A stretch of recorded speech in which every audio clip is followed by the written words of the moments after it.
Good evening, everyone. My name is Dr. Jasmine Nolan Eccles. This is the City Charter Commission meeting starting at approximately 4:32 on 4/15/2024. I would like to call the meeting to order and request an approval of the existing agenda by way of all commissioners present. Second. So it has been moved and seconded. I believe we're supposed to do roll before that, but yeah, okay. You can take the vote, Secretary Bobo, for everyone present. Okay, I'll do roll quickly. So those, if you're present, please raise your hand or indicate that you are here. You can do that by coming off of mute or using the icons to raise your hand. Chair Nolan Eccles. Present. Vice Chair Sheridan. Present. Commissioner Crossland. Present. Commissioner Dwight. Commissioner Garth. Here. Commissioner Grant. Present. Commissioner Intagliata. Present. Commissioner Riley. Present. And Secretary Bobo, I am also here. And now I will also name off of the ex officio list as well, the Honorable Joseph Vollmer, Director Casey Milberg. Present. Ms. Tira Thomas. Director Christine Ingracia. Present. City Councilor Sheena Hamilton. Present. Director Sonia Gray. And Mr. Jake Hummel.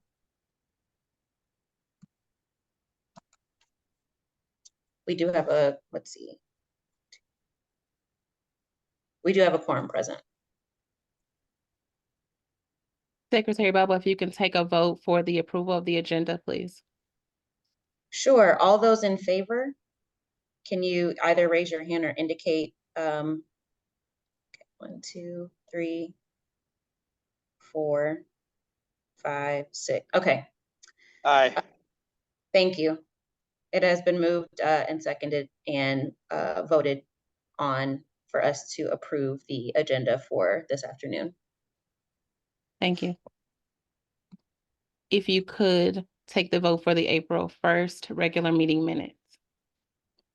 Yes, so by now, hopefully everyone has had a moment to review the meeting minutes from our April 1st meeting, which was Monday, April 1st. What was that? How are those minutes distributed? It should be via email. The minutes are in the Google Drive. I'm gonna send a link in the chat right now. Okay, thank you. I did look, but I missed them somehow. Okay. That's okay. We can take a moment to review if needed.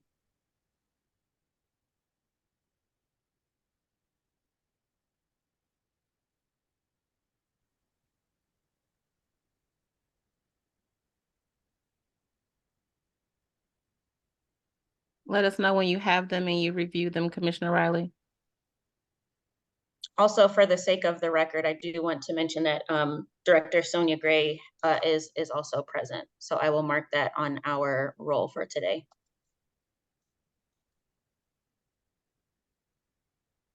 I do see the link now. Okay. Okay.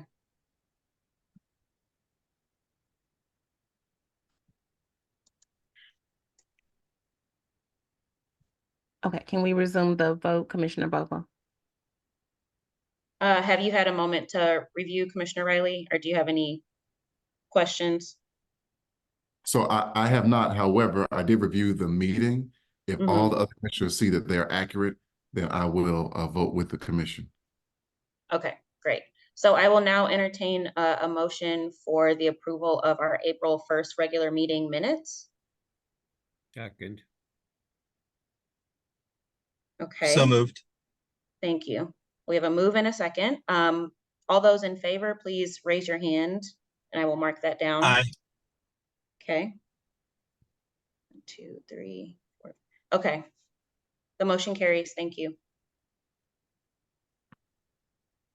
The next item on the agenda is the chair's report. I just recently sent it, so Commissioner Riley, you would have just received it probably within 15 minutes ago.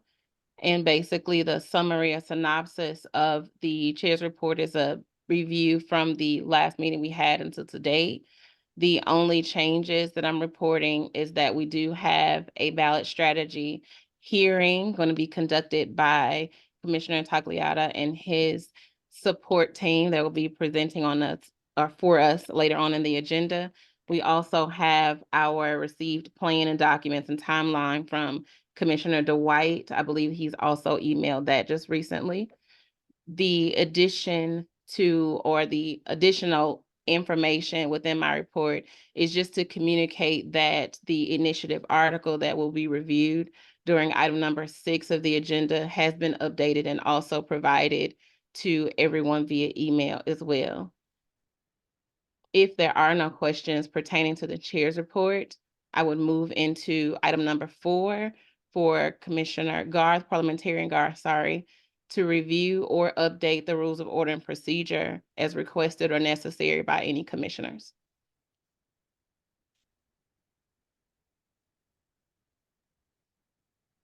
If no one else would like to update the rules of order and procedure, I would like to add language. I believe Commissioner, City Councilor Hamilton provided me with a sentence to add to the rules of order and procedure pertaining to the agenda about the 15th date or the timeline to be provided. Commissioner, City Councilor Hamilton, if you can remind me of what that language is so that I can discuss it with the commission at this time, if you remember.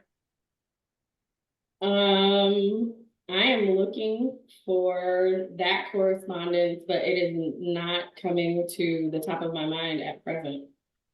Okay, I can come back to it. I believe it was really just a word or a sentence, a phrase or line pertaining to the agenda and the approval of the agenda. Okay, I'm gonna look for that if you want to carry on, and maybe I I can will. find it in the meantime. Okay, I'll come back to it. The next item on the agenda is the community engagement plan, activities and timeline by Commissioner Dwight. Was he able to join us?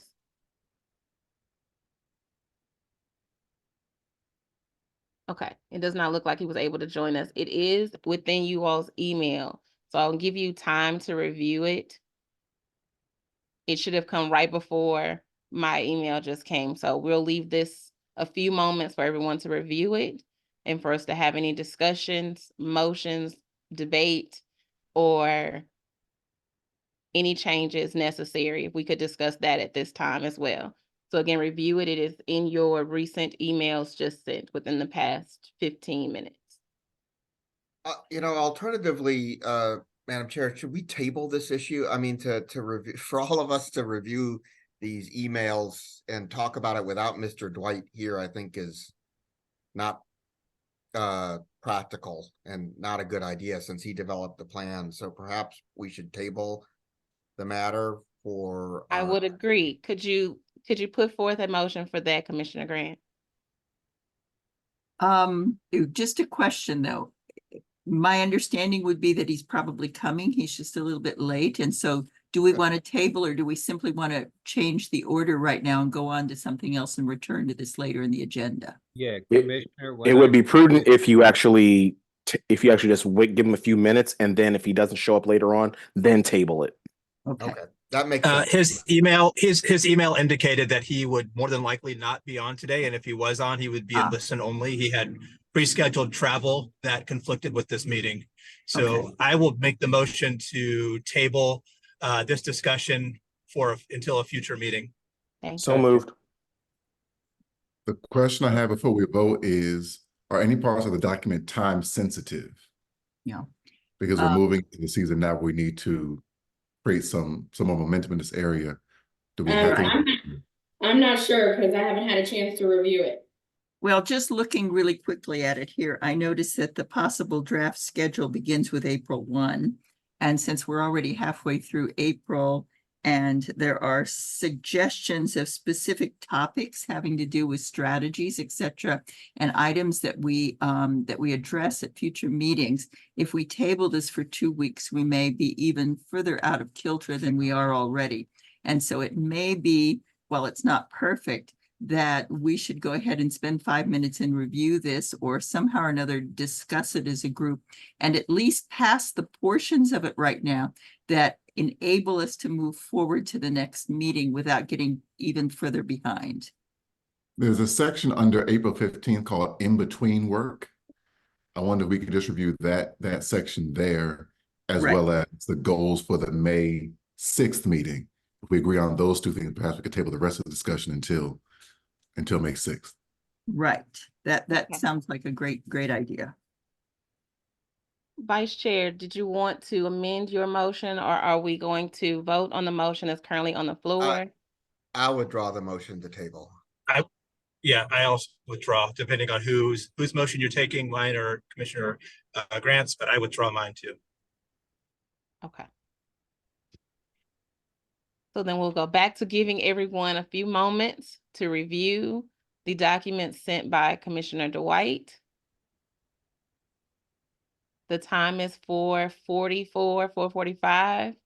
So I'll say in the next 5 minutes, we'll reconvene to discuss, debate, and make decisions on what is within the documents that he sent in the current meeting.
Do we have any discussion, debate, changes, or updates we'd like to make based on the plan presented and provided by Commissioner Dwight so far?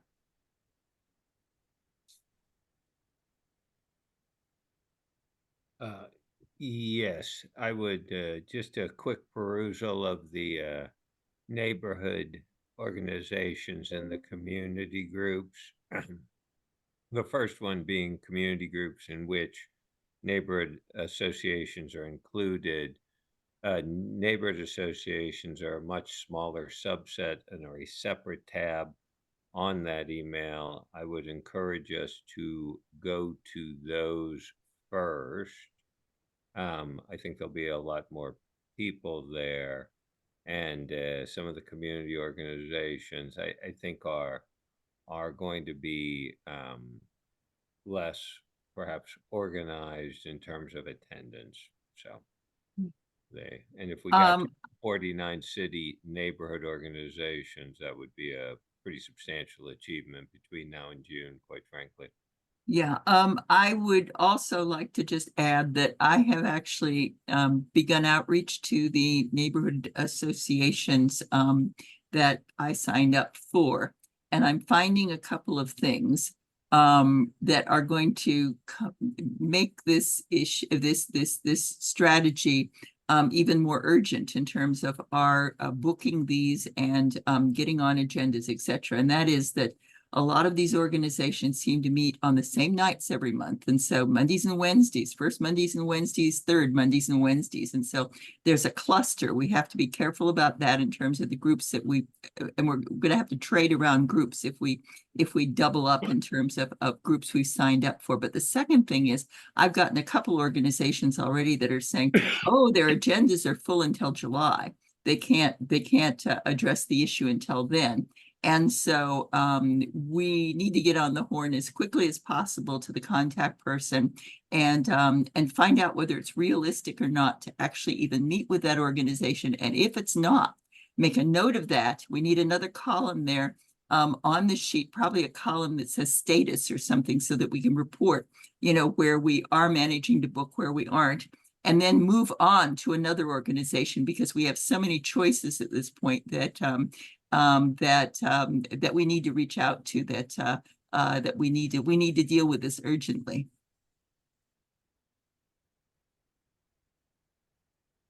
We have any other discussions or point of concern for the plan that we are looking at by way of Commissioner Dwight? Yes. So one of the key portions of Commissioner Dwight's engagement process was, and it's not pulled out in any way. I mean, no, doesn't detract from the document, but someone in the in-between work right now would be responsible for putting together a compendium of all recommendations and listing them by article and who submitted them, which agree with that. And it's in there already in the in-between work for April 15th. But that's a fairly substantial task and seems to me the single most bit of germane work we can do. It's really hard to say, hold on. It's hard to say what we're going to vote on unless we can see all the things that we've said we want to vote on. So who will be responsible for putting that document together relatively quickly?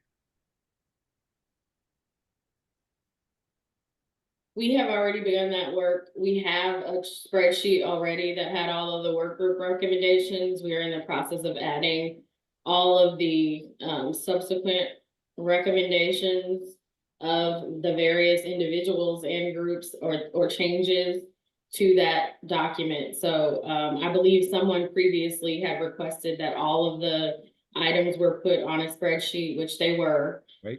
After the work groups issued their reports, and we are in the process of adding the ever-changing recommendations that are coming through on a daily basis. So, and given the singular importance of that document to this group, could it be sent in a single email, not combined with anything else, and with a clear subject line that says Charter Commission complete recommendations to date, so that everybody knows what it is, and then let's use that as our source of truth to begin making some decisions about what we're going to vote on at subsequent hearings and meetings. Yes. Thank you so much. Thank you. The other thing I see here in the in-between, that bears some, quick discussion has to do with developing a one-pager to bring to neighborhood meetings, borrow nonpartisan tool from community partners such as Show Me Integrity Resource. Do we have a one-page tool already? And if not, does a one-page tool exist that has the core information on it that we would want to be able to share with these neighborhood organizations? For instance, I think I have a meeting next week, and so this is urgent at this point that we agree on what we're going to hand out, so that for consistency's sake, and that we have access to whatever we agree we're going to hand out. The tool that Commissioner Dwight emailed about an hour ago, we do not have. Okay, the Show Me Integrity Resource or whatever. So we need to see what that is and see if that would do the job. And if not, do we have another tool at this point that we would be able to use instead? And I guess the question that I have is Anna, what the Show is Me the tool supposed to be? The Show Me Integrity CEO is going to be talking later this evening, so we can ask Okay. him directly. All right. So we can I'm ask not sure- directly about I'm that. not sure what that is, so. Right. um, Okay. So that at least addresses Show Me Integrity, but then the question becomes, what, I don't know. I'm not clear right now. Are we going to these neighborhood meetings? I think we're doing all of these things, but I want to make sure to, number one, introduce the charter initiative to some neighborhoods that I'm finding as I'm reaching out.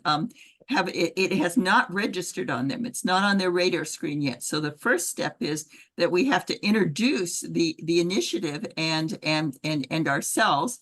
And then the question is, are we supposed to be introducing proposed amendments at that point to ask for their input to them?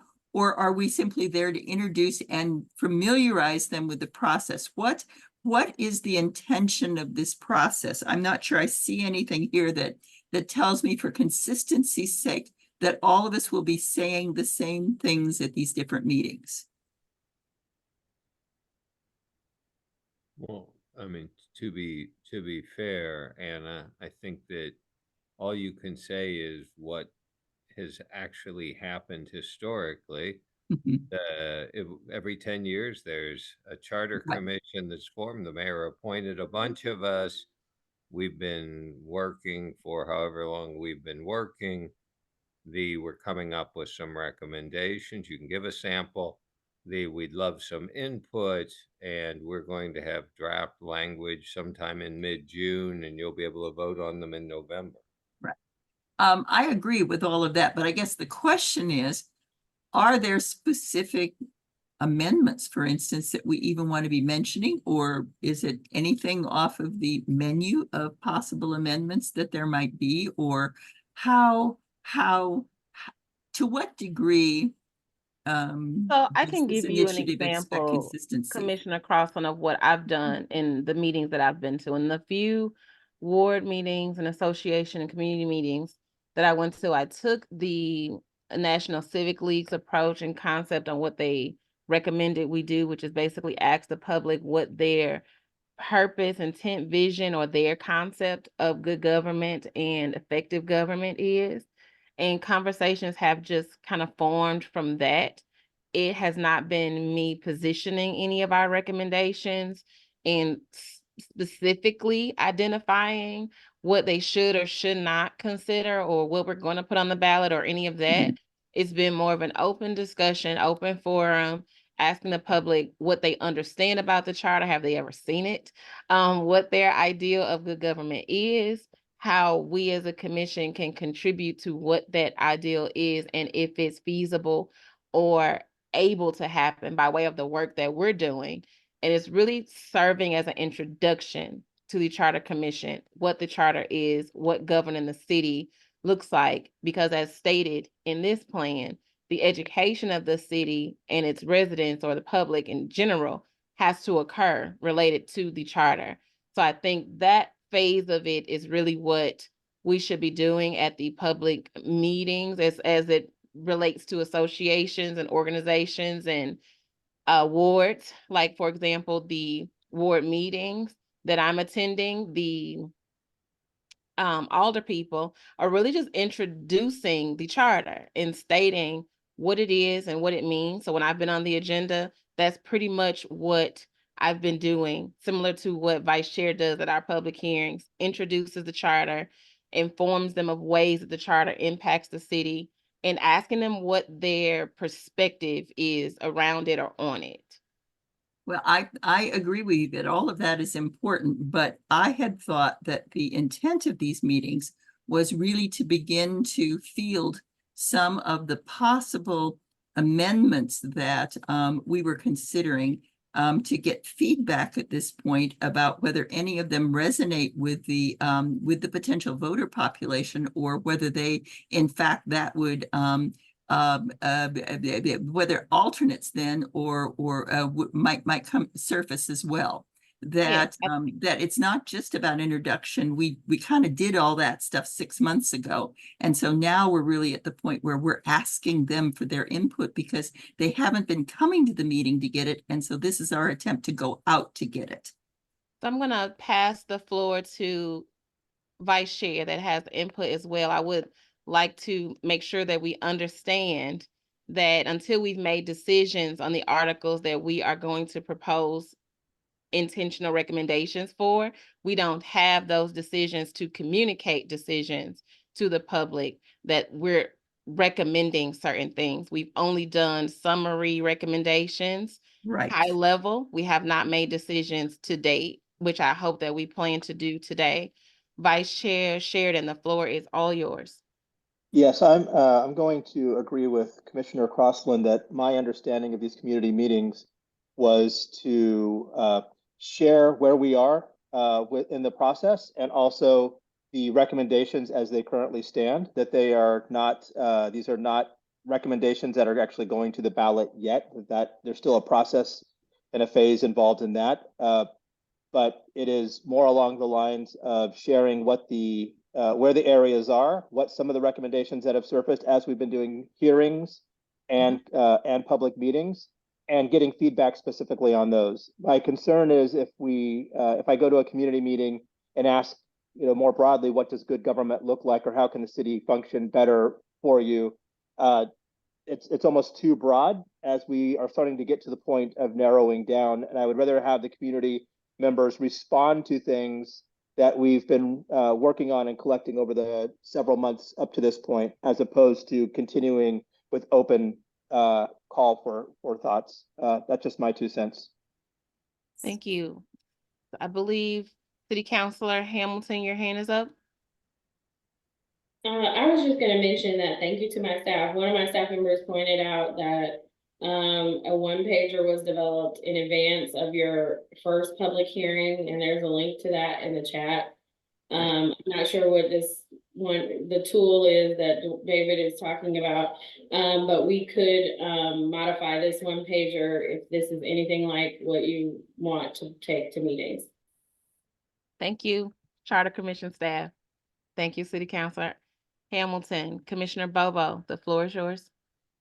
Yes, I also happen to agree with Vice Chair and also Commissioner Crossland as well, in that it appears that at this point, we should really be kind of using this almost as a campaign strategy, in which we really intentionally go to these meetings and share what we've gathered so far.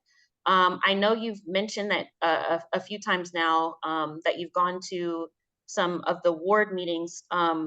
So can you just share, for my knowledge and perhaps for the rest of the public, which wards have you gone to so far?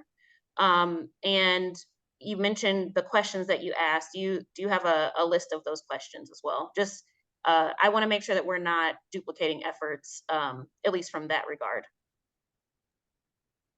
So my ward is the ward that I primarily frequent. In Mhm. addition to that, Alderwoman Hubbard's ward, I was on the agenda for as well, associations in North St. Louis. And the concept of what I've gathered, most of the individuals that I've spoken with have provided us individual recommendations by way of the website. When I'm at the meetings, I am pulling up the website. I'm showing them where they can submit recommendations. I am also encouraging them to create proposals and email them to myself or to the Charter Commission staff, which some of them have. I've even met with some former police executives that have done the same. The police association, the fire association, a lot of the different associations that I've spoken with at the community meetings or the ward meetings have in fact produced recommendations and proposals to date.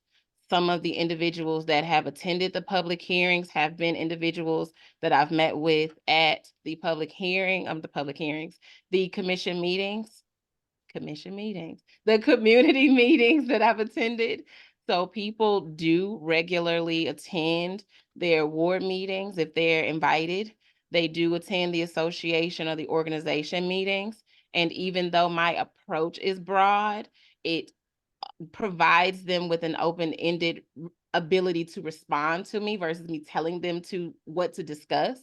And what I've gathered by way of that approach and the discussion is that people are concerned with the accountability related to the articles that we have chosen to unilaterally and even unanimously decide to propose recommendations on.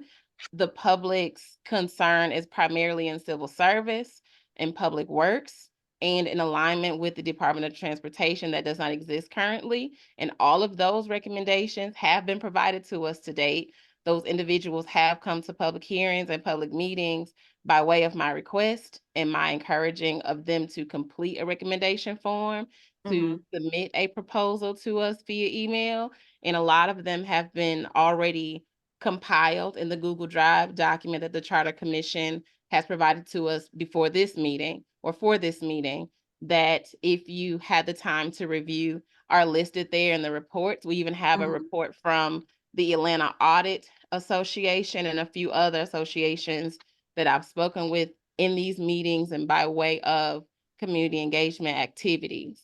So although the approach is broad, the output and the input has been consistent with the plan strategy outlined here that gives people the opportunity to tell us what they recommend versus us telling them what they should or shouldn't agree with.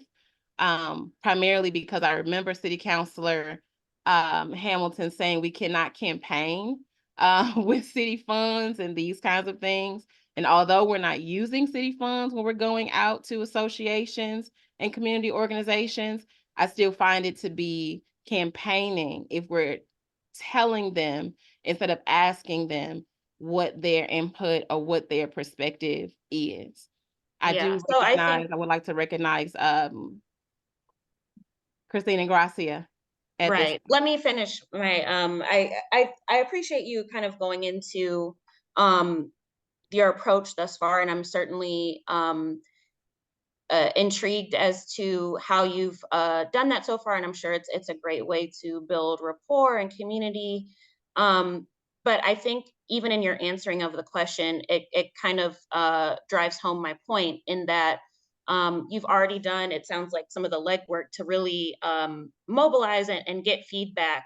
And we've been collecting that for several months now. So at this point, given that we have to really dive in and hone in on our recommendations and maybe perhaps I shouldn't have used the word campaign, but to your point, we're not using funds. So it's not really, it's more of awareness building and marketing some of our proposed changes, because this does end up going to vote. And I shudder at the thought of us getting to November election and this, our recommendations not having the support only because we didn't do our due diligence to educate the public. So that's really kind of the point that I was driving home. And I think based on your response just now, that kind of feeds into that, and that it's great, obviously, to get feedback, and those same avenues for us to collect feedback are ongoing and open-ended, as we mentioned. But now we can also kind of funnel those into kind of showcasing how we've taken their feedback and developed the amendments that we've proposed, and really get some support behind that, so that people feel that their requests and suggestions have been considered and incorporated when possible. So with Yeah. that, I will pass it to Director Christine Ingracia. So to respond to that, the Charter Commission, as I stated before, have already compiled all of those recommendations to date. Again, we still have to, hopefully today, make decisions on what recommendations, or if we have recommendations. We decided as a commission to do summaries. So today, hopefully we can get to, when we move to the next agenda item, what decisions we're actually making, so that we have recommendations to present to the public that are firm by way of decisions that we've agreed to. And then the next approach is appropriate. But prior Absolutely. to, 6 months prior to, or even today, we don't have any decisions made Right. as a commission. Yeah, I think that that's understood. Thank Okay. you. We have, Director Christine Ingracia is Christine Ingracia, where is your hand? I'm sorry, I think I accidentally hit the lower hand. Am I Okay. able to speak, Madam Chair? Go ahead. Thank you so much. Yeah, I just wanted to be clear, because, and I apologize, the meeting cut out for me. You've attended your ward meeting, and then were invited to Alderwoman Hubbard's meeting. Sorry, put myself on mute. Yes. Okay. Okay, so the feedback is from your ward meeting? My ward meeting, I went to Alderwoman Hubbard's ward meeting as well. So that feedback that I have to date have come from those wards and additional associations and organizations that I've been to date. They're all reflective in our public hearing comments and the individual information that has been sent by the Charter Commission staff, recommendations and proposals. All of the individuals I've spoken to are reflective in those documents. Thank you. I appreciate that. I think I missed that on part of the call. And then just wanted to mention, I don't know how other commissioners are feeling. I'm not a voting member, but there's definitely a requirement that there's at least one public hearing before and after a publication of the draft of the proposed charter amendments. I don't know that I feel like we're quite there yet. And so I think having some framework in terms of reaching out, just because of the timeline, is important. And so I don't know that the focus of this evening's meeting maybe needs to be on voting out actual proposed charter amendments, but to the point of Commissioner Bobo and Commissioner Crossland, possibly having a bit of more of a framework to reach out to folks. And then because of the timeframe also that Commissioner Crossland mentioned, if we have to get these to the Board of Elections for the November ballot and the timeframe that that includes, we might want to be coming up with a strategy for making sure that we can put public hearings like before and after, whenever we do get those published. Yeah, could I ask Commissioner Sheridan to sort of let us know in this section that I see your name next to, what you're planning to do with that, and maybe that will help us to better understand where we're going tonight, and what we might still need in addition to that to be able to get out there and really start beating the bushes in terms of making connections. What section are you referring to? I'm not. I don't have it in We're front of me. not, Commissioner Sheridan, we're gonna get to that section. I want to close out this section of the agenda first, and then we'll move into item number 6. Yeah, Commissioner Crossland was just asking what he's going to cover in that section. That's all. Yeah. Yeah, he so when we can move to answer. that He can section of the absolutely. agenda, he can answer Commissioner that right Sheridan now. can communicate what is going to or how he plans to navigate that section. But if we could close out the community engagement aspect of the agenda first before we Well- move into item number 6. Well, we could Is that not certainly do related that, to but right let's, now? let's reserve the right to be able to return to the community engagement section later, depending on what happens in terms of this later section. Well, Yeah. and let me, Anna, Commissioner Crossland, let me just say that I think this, the discussion tonight on ballot strategy will Yeah. cover a great deal of that as well. Good, good. Thank you. So for the sake of time, we're going to move into agenda item number 6. And the floor is Commissioner Sheridan related to the proposed amendments that we have agreed upon to date. Sorry, we're going to pause for a moment. My computer shut down, so I'm on my phone, but I'm trying to get my computer back up so I can have that in front of me. Give me 2 minutes. Could I ask Commissioner Intagliata, I know you have a speaker tonight. Is there a specific time at which the speaker was planning to be online? No, he graciously, agreed that at our convenience in. Okay, all right. I let's- just wanted to make sure that we weren't that we didn't have a time crunch on one end or another of this. No, I told him it could be any time between 4:30 and 8:30. Oh, God. Commissioner Intagliata, tell him it will not be that late if Yeah. I have anything to do with this agenda. Past his prologue, Chair, past his prologue. Thank you. Tell him thank you. I appreciate it. And our speaker is in the audience and can ready to go at any time if it seems.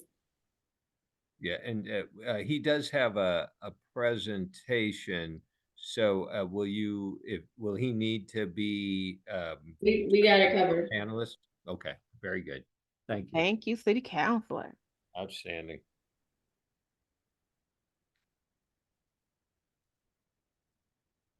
My apologies. Okay, thank you so much.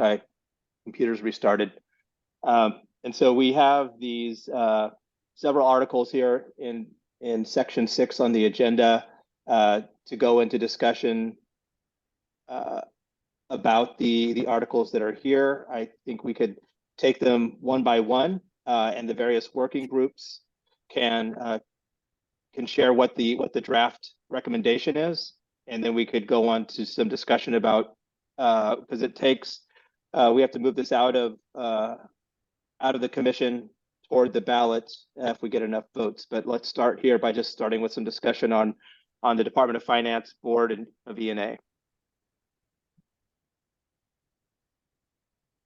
Could I ask for clarification here?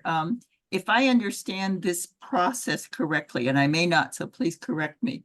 What we're doing here is we're voting to continue to discuss these amendments as opposed to table them versus a final approval. Is that correct? Yes. Okay, thank you. I'm sorry. So the goal for these items is what, Travis? It's for us to come to, so these have all been presented in various forum, and now it's our opportunity. I think this is one of our first commission meetings to go into greater detail, debate, and discussion around the recommended changes. And so for Article 16, which is the first one here, Department of Finance, Board of E&A, the working group and the individuals who are working on the recommendations for that article would now bring it forth so we can have a deeper discussion as a commission.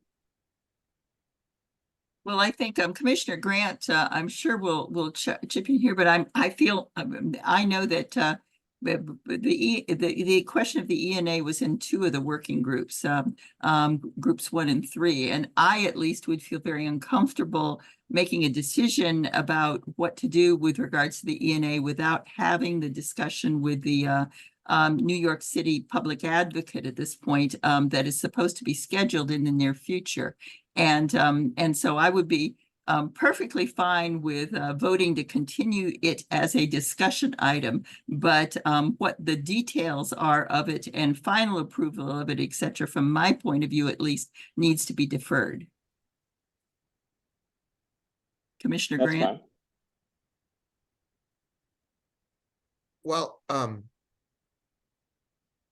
I do agree that it would benefit every commissioner as well as the public to have the opportunity to hear and question the public advocate's office from New York City.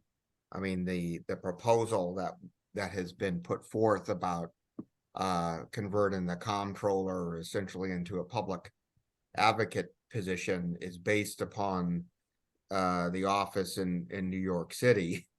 So I know I would encourage everybody to sign up. We have very difficult time scheduling these special meetings. I would encourage everybody to try to indicate their availability through the link that was sent by the Charter Commission's office. That said, I do think we should table discussion. I'm happy to talk about our proposal. There's not agreement between Mr. Dwight's not here, but between the members of all the committee on quote a recommendation.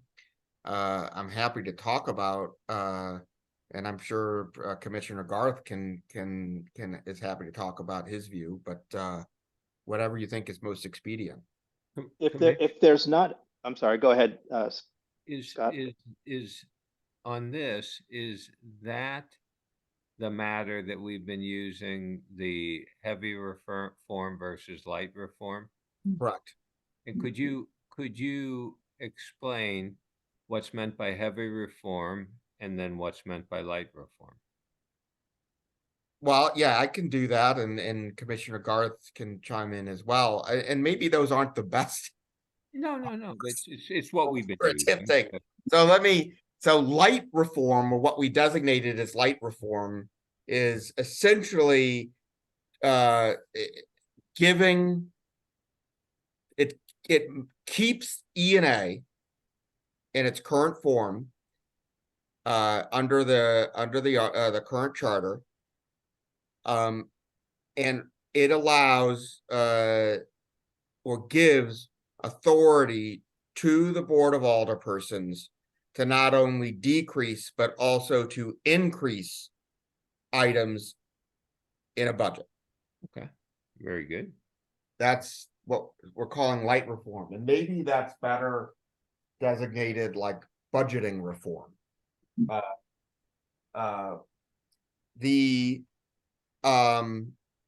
we have been calling heavy reform is that budgetary change, but it would also re-envision the comptroller's office as a public advocate. So it would essentially move the sort of ministerial type functions of the comptroller's office associated with approving contracts to form, or checking whether appropriations exist for items, move those ministerial functions to a finance department that would be essentially a new executive division assigned under the mayor, with sub-departments and divisions, and would reimagine the comptroller's office as a public advocate that would, and we list all the duties and functions that the public advocate would be responsible for, but would handle complaints from citizens about the operation and provision of services under city government by essentially serving as an ombudsman or go-between with departments of the city. They would handle issues related to conflicts of interest and campaign finance. They would handle sunshine law requests. They would handle issues related to the staffing and functioning of various commissions. Oversight commissions. Yeah. Oversight. They would have auditing powers to over the departments of the city, to investigate and publish reports related to spending by various departments. So that is probably, we call it heavy reform. That was just No, That's should very better helpful. call, Thank like, you. Yeah. Comptroller, changes to the comptroller's office. So Yeah. No, thank you. That's very helpful. Could I just, for the sake of clarity here, because I keep going back to trying to understand this voting stuff. As I read the note here on the agenda, if for items that we approve to go forward today, what we're simply doing, a vote of 5 members, 5 voting members of the commission for the proposed amendment, then will be scheduled for a subsequent meeting agenda for full consideration.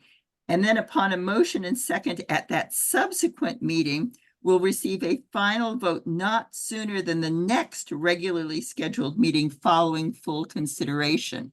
So the reason I mention this now is because we're talking for anything that we move forward today, we need at least 2 more meetings to be able to fully consider and then to do the final vote. And so we have to remember our time frame and not let it get away from us.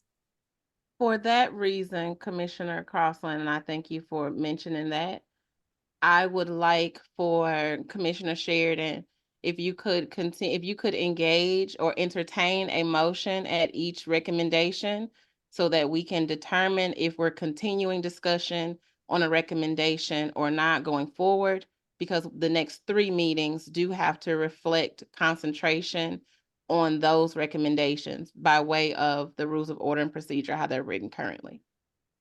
That sounds correct, Madam Chair. And from what I heard from Commissioner Grant's, it sounds like we want to. There's a desire to table this until after we have this special meeting from the group from New York. Is that accurate, Commissioner Grant?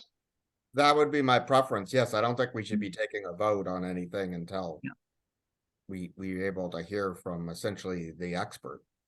Well, since we have at least 3 more meetings, we're okay. We just have to keep remembering though that we've got to be able to have 3 meetings to be able to get through the process for any amendment.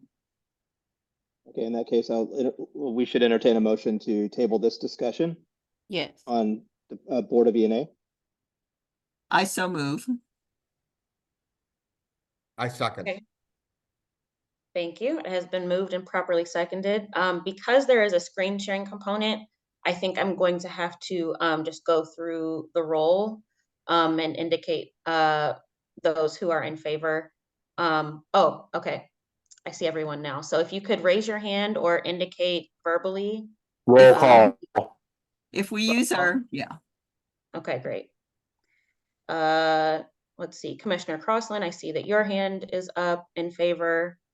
Let's see. Commissioner Grant, your hand is up. Great. Chair Nolan Eccles and Tagliata. Vice Aye. Chair. Okay. And myself, Commissioner Riley. Aye. Okay, great. The motion carries. Okay, let's go on to Article 12, Department of Public Works, Department of Transportation. Which commissioner would like to discuss this one? Commissioner Garth, do you want to present on this one?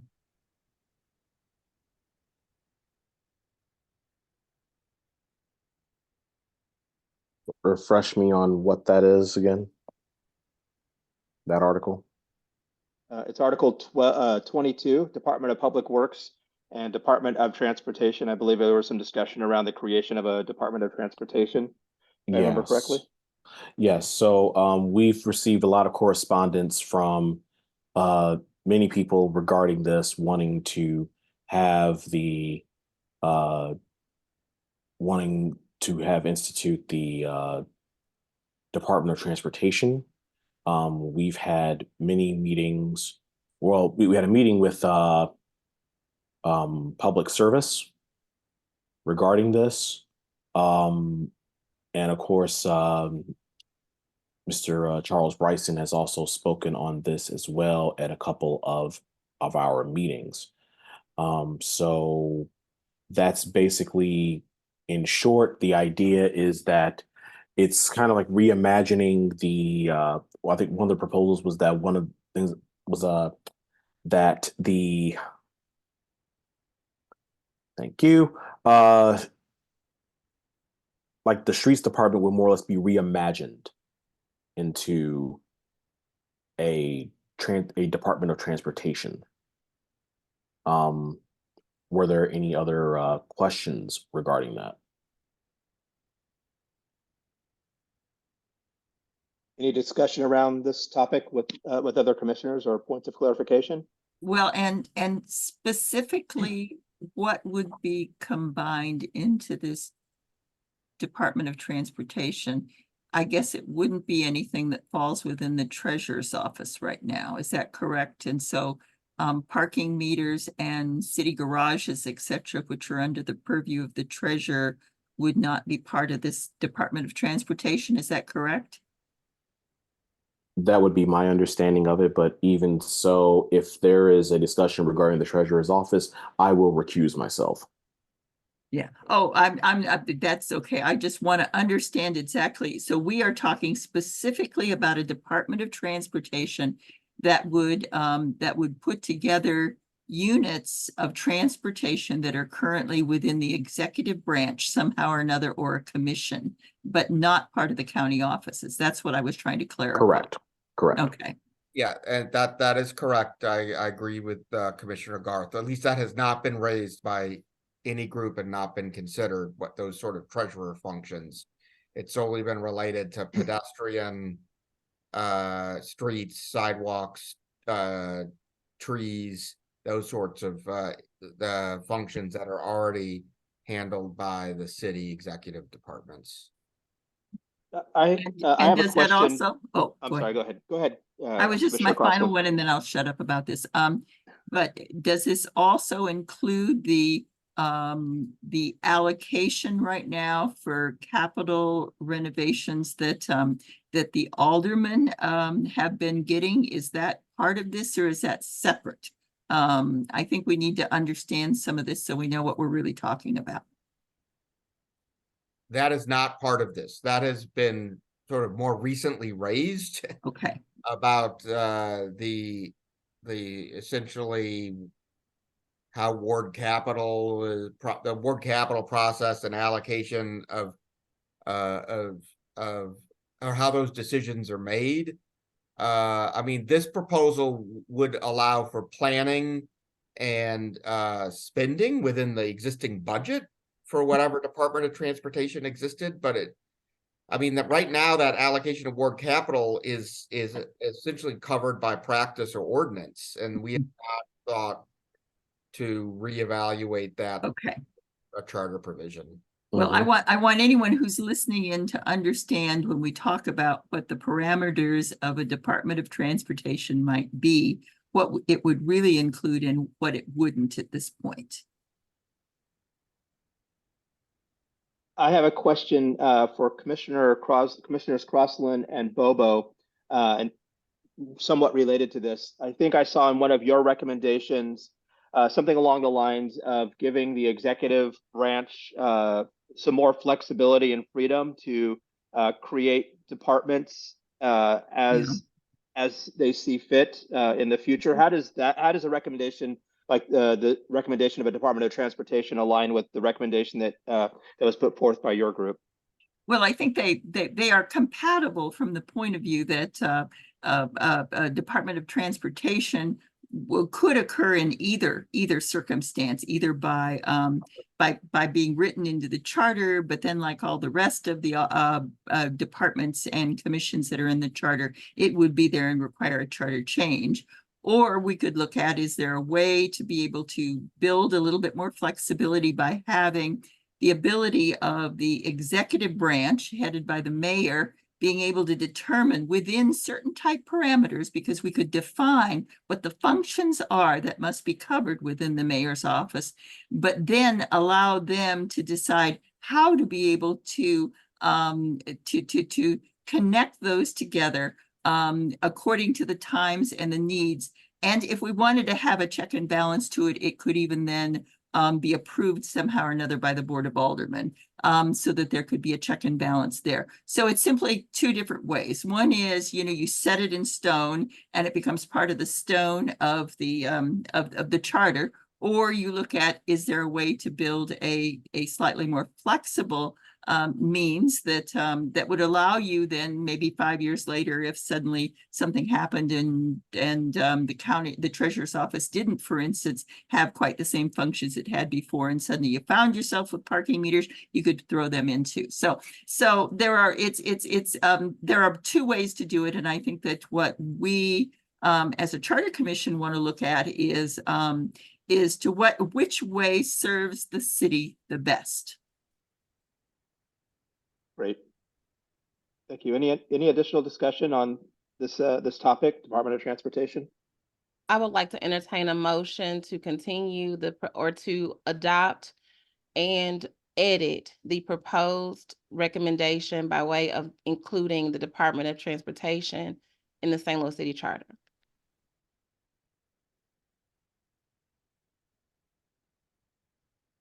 Are you just a looking point of for information. I'm sorry, go ahead, No, Commissioner. I was just wondering, are you looking for a second, Chair? Yes. Okay, thank you. I'm sorry, Chris. I didn't quite understand that, Madam Chair. So when you say edit, what do you mean?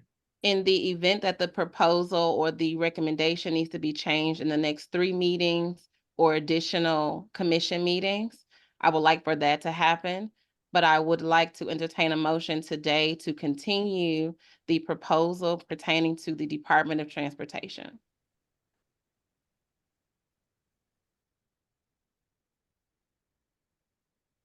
So I would, So moved. Second. Yeah, are we at discussion now? The only hesitancy I had is, I think for all of these, there is going to be editing that's being done and writing. What we're simply doing at this point is agreeing that it's an important topic that we want to move forward to eventual finalization and either adoption or rejection. But we're going to be editing all of them. I would agree, because we don't have final language on any of these yet. We do not. Right. There's a motion on the table. If no one seconds, the motion dies. It has been seconded, I has been believe. It has been seconded. Fair enough. Can So we? I will. Okay, I will go ahead and take another vote, and I'm gonna just go down the list of names because that seemed to go pretty well last time. So Commissioner Crossland, Yes. Commissioner Parliamentarian Garth, rather, Aye. Commissioner Grant, aye. Commissioner Intagliata, Aye. Commissioner Riley, Aye.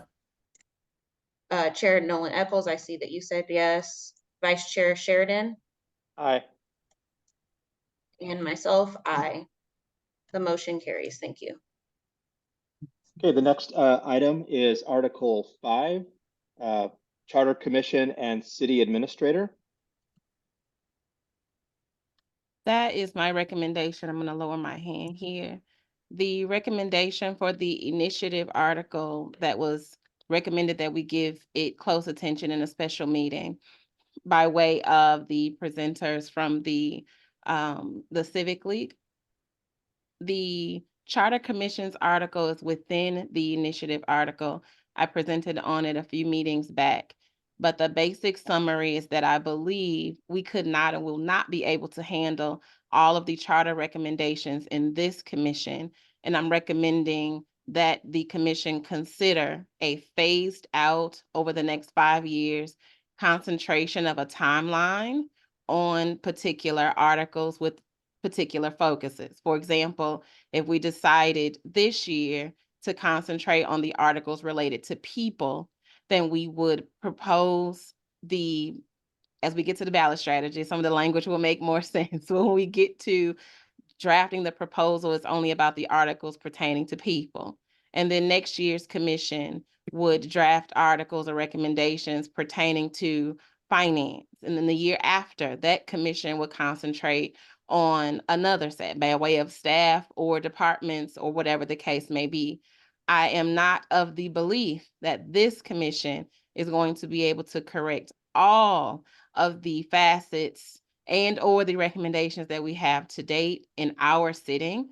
I think that over the next 5 years, if we make some additions and changes to the initiative article where the charter commission section is located, we'll be able to, with different commissions appointed, obviously, address all of the issues in a far more measurable way so that charter reform is successful over time.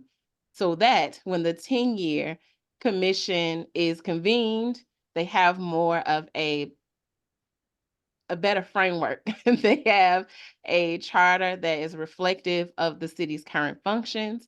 It is reflective of best practices by way of the special meeting that we all participated in, or most of us participated in. And we're able to address the structural concerns that are present in the charter as it stands. Again, I repeat, we have been told several times that the responsibility of doing all of the charter recommendations in our current sitting would not be something feasible to place or put on the ballot this year, that we should in fact select one particular topic focus and concentrate on that and change this article to reflect the next 5 years of different commissions being appointed to address different articles with different topics and focuses. That is what the initiative article amendments that I've put forth and sent to you all with several different additions as I complete research and discussions, is I think that I would recommend that these changes happen over time versus in one sitting.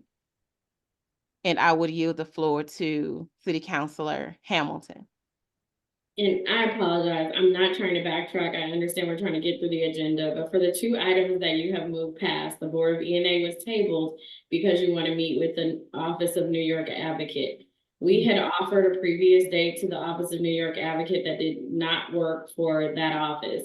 We sent out a survey on April 10th and asked for your availability. We've had 3 people answer that survey and 1 date that is good amongst the 3 of them. And I would recommend that we offer more dates to the Office of Public Advocate than 1. And so you may want to spend some time in this meeting, if you actually want to move that agenda item forward, deciding on a few dates that we can present to the Office of New York Advocate. And then on the second recommendation where you voted to move forward and edit some kind of recommendation regarding transportation, I just want to make sure that from the commission staff's perspective, we have an understanding of what it is that you voted on. I'm not familiar with the recommendation related to the Department of Transportation. So if you could point us in the direction of that, what you have voted to continue to edit, that would be helpful for us. We voted to continue to consider the Department of Transportation article amendment proposal and change, Sheena. Okay, did someone actually make a recommendation that I could, The work group has a documented recommendation. It's within, is it work group 1, Commissioner Grant? That's right. So I emailed, several weeks ago, I emailed to the group, it had been discussed over multiple meetings, but to formalize, at least the concept of a Department of Transportation. Mm-hmm. There's been no like specific language drafted. Right, yeah. Oh, okay. Yeah. I think we're at the formative stage as opposed to having anything in detailed writing or even semi-detailed writing now about it. There's agreement that it's something that is worth consideration and more detail, but we don't have the detail right now. We do have a motion to consider the proposal, Sheena. So that is the first motion we have. Commissioner Grant, I know we're kind of going, Sheena, you took us back the agenda. Okay. I'm sorry. I just want to make sure we're moving forward because you're voting on a proposal and there is no proposal. So, yeah. So I will provide Commissioner Grant and Commissioner Garth are present here. What I'll do is link the recommendations that have come by way of the public that have already been provided to us. I kind of try to share them on the screen when you all were talking, but I'll send the individual recommendations to you that have come from the associations, organizations, and members of the public. So you guys can, or how would you all like the recommendation or proposal to be formalized since we're no longer in the work group framework? Well, I would like all of those recommendations deposited in one place on the drive I so that have we they can are. review I them. have just sent the link to that. Yes, Great, they have great. already been deposited Yeah. and organized. That's what we simply need to do. Yeah. And while I have a lot of respect for the public and for their opinions, the truth of the matter is that we've spent a lot of time working on some of these as well. And so we want to take into consideration what they're offering, but we need to make sure that we're studying these issues and coming up with the broadest, the issues that will have the broadest positive impact and the broadest appeal. Yeah, I'm concerned. So I have the hardest time navigating this Google Docs and finding like where all of this stuff is housed. But I'm now where I don't think my email on the Department of the Board of Public Works ideas which are posted. What was the date of your email? They are? I said, what was the date of your email? Well, that's what I'm trying to find. I have to go back. Okay, well, when you find it, we can come back to that. Okay, okay. Now, Commissioner Grant, I do remember seeing it. But I believe it was an email in our the way that Google sets up those folders with 22 emails and the same thing collapsed. Waterfall make it incredibly difficult for me to follow where, but somewhere in the middle of our drive, I remember seeing your email. As soon as you identify the date, we can Yeah. come back to this. Yeah. I think, could we go back to Chair Nolan Eccles' recommendation with regards to the Charter Commission amendments, which I heard her make, but I didn't hear a second on? So I didn't entertain a motion on, Okay. commission. I just yielded the floor to City Councilor. And I thought she was speaking pertaining to what we were talking about on the agenda, No. the initiative, but we were able to address some other matters. So thank you, City Councilor. To return to the article that we're at, to rephrase or resummarize and entertain a motion, the concept of the initiative article, which made our commission possible, is within the initiative article of the proposal that I've sent everyone. I also resent it prior to this meeting. The article that made this commission possible could utilize some additional information that provides, I would say, benchmark addressing of the charter over the requirement that this commission put forth all recommendations pertaining to the charter.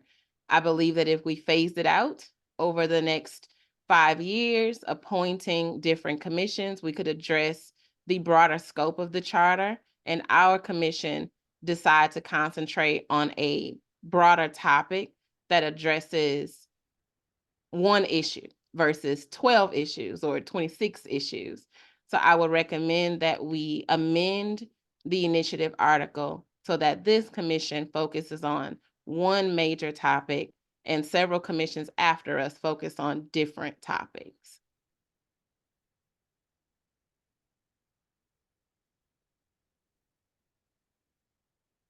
If we don't have any discussion, Commissioner Sheridan, I did, Commissioner Tagliata, you look confused. No, yeah, I guess in terms of this recommendation, Madam Chair, my concern about it is that first off, I think that our mission here is to do the very best we can in the time frame that we have. If we want to change it in the future, for future charter commissions, I think that's something we should discuss or recommend. And I think in our voting, we do have not multiple years, multiple topics, but rather a single 2-year term every 2 years, because more to accommodate that we've been under the gun, or we felt we've been under the gun since the beginning, but we're getting there. My concern is that if you do it over 5 years, first off, you do it on a narrow topic each year, it may have a lack of clarity rather than refined clarity. And I think that there would always be a concern in my mind that charter commission, unelected charter commission, would serve as a shadow government and second guess those who are elected, both executive level and legislative level.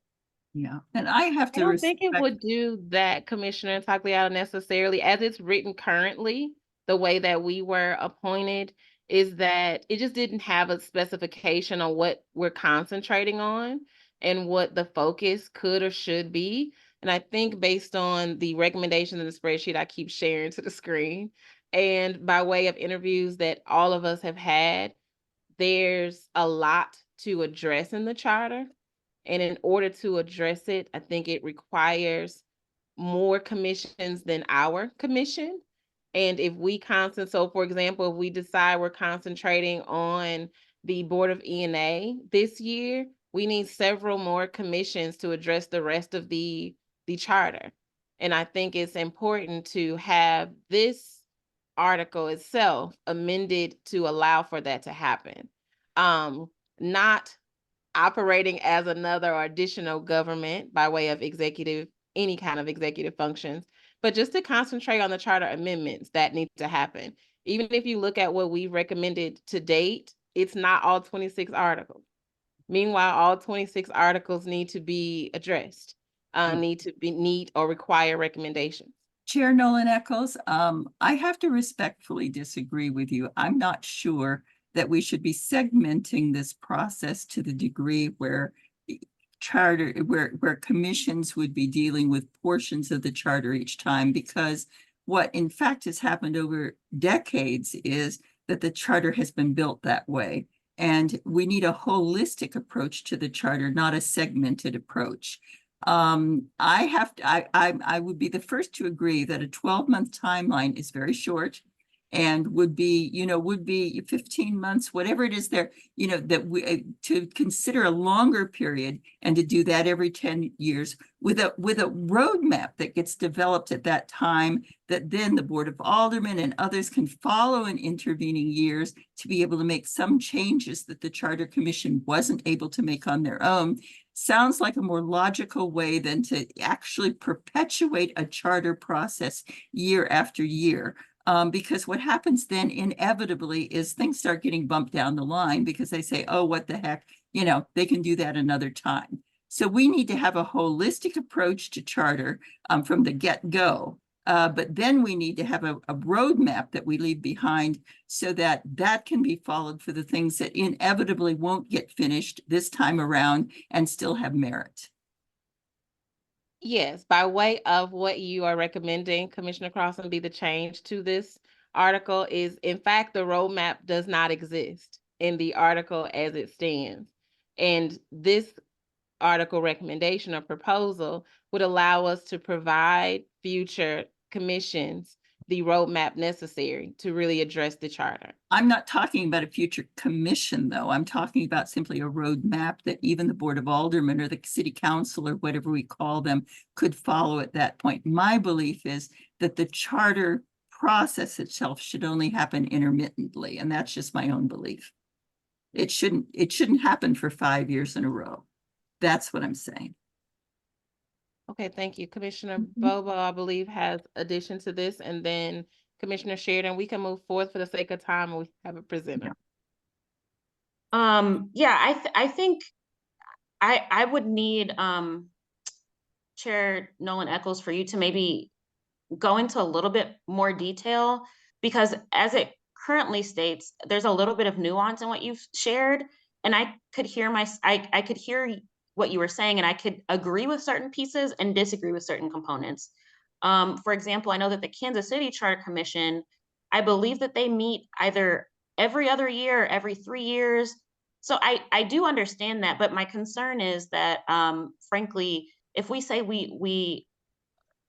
we kind of concede, for lack of better words, that we're not going to get sufficient work done in this charter commission, that's really alarming. One, because that turns it to a negative self-fulfilling prophecy that what was really our point of being convened in the first place. So if you could maybe elaborate briefly, for the sake of time, into kind of what your thought process was, because I'm having a hard time kind of pinpointing it.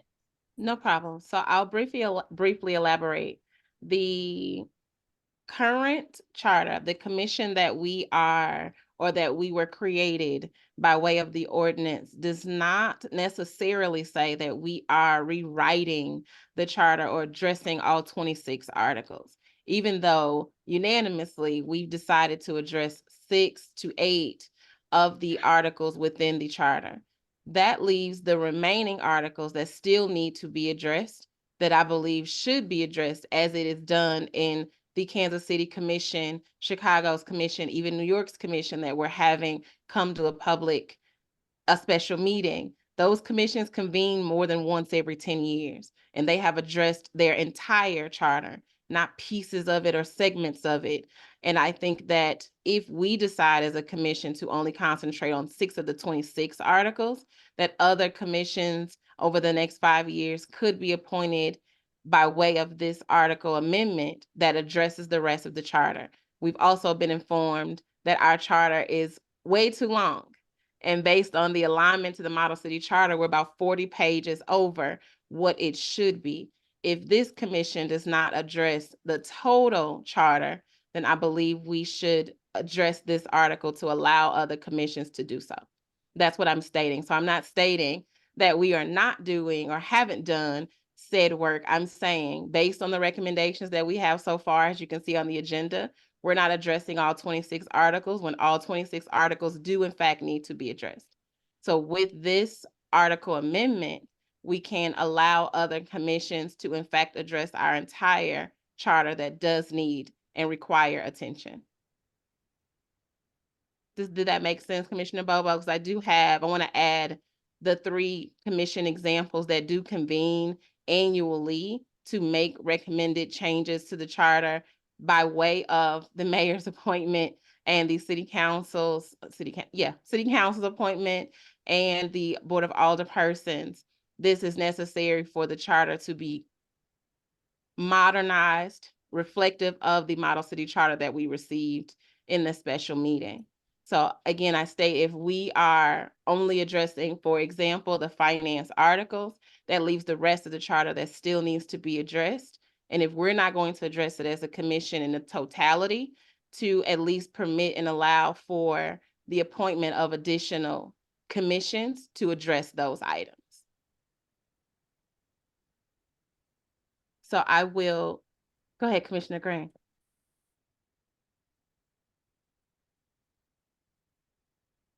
You're on mute. Yeah, okay. That we do have a large task ahead of us, no doubt about that. That I also understand that there is a fair debate about whether presenting too much to the public just overwhelms them and actually is an obstacle to reform. And I actually look forward to hearing from Commissioner Intagliata as expert on that. So but I think it's a little premature to start to decide which areas we're going to press forward on versus which we leave behind. I'm not prepared at all personally to make that decision today or even in the next couple of weeks. I think it's also, I'm very worried that we were proposing an amendment then to essentially amend the Charter Commission's authority, which we don't know will pass, right? So that's we could have all these good intentions about saying, oh, we will address this other subject down the line, whether it's personnel or the Department of Transportation or something else, and then we can't do that because it doesn't pass. And so I think we are all well-intentioned, and I think even though it's a large task, I think we have the capacity in the next couple weeks or months to decide which proposals we want to prioritize to put on the ballot. And I would really suggest we have that discussion over the next month or so, rather than prematurely decide now not to consider something. So thank you. I agree. In respect to that, I would like to yield the floor to Commissioner Sheridan. I would table this article and we can move to the next article for discussion. Is there a separate topic related to city administrator, or is that all together in your? It's all together. Okay, so is there are you entertaining a motion to, are you making a motion to table the Article 5 discussion at this point? Yes. Okay, is there a second on that? Second. It has been moved and seconded. Do we need to vote on that then, Commissioner Bobo, Secretary Bobo? I would yield to Parliamentarian Garth. If it's simpler, if everyone can raise their hand. Parliamentarian Garth, is that okay? Yes. Okay. 1, 2, 3. Okay, the motion carries. Thank you.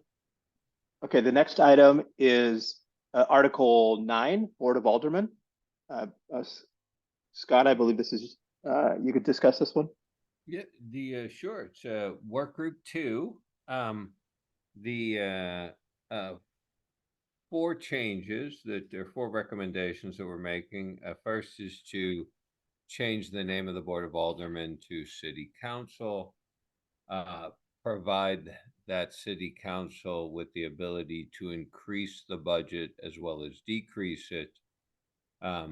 If the council is unable to pass a budget by July 1 of each year, they would revert to the previous year's city budget, and then provide a legal department for the city council, separate and apart from the city councilor's office.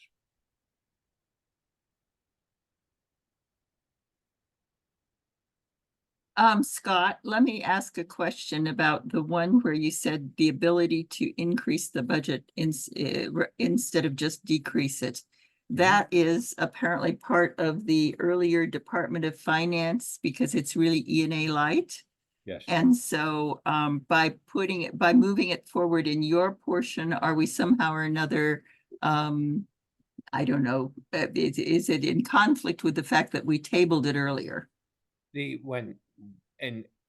Commissioner, where that came from is, as we talked to various folks about how they would amend and reform the board, that was a persistent recommendation. I'm not disagreeing. I'm actually asking process at this point about whether, somehow how we do it, because should we vote to put this one forward with those 4 portions in it, then do we essentially negate the fact that there was an E&A light and there's no longer E&A light? I guess that's what I'm, Commissioner Grant, maybe you can respond to that. We didn't agree to remove or discontinue of any kind the E&A light. The entire proposal is what we tabled. Right, but he is now proposing something for the Board of Aldermen that includes what E&A light was.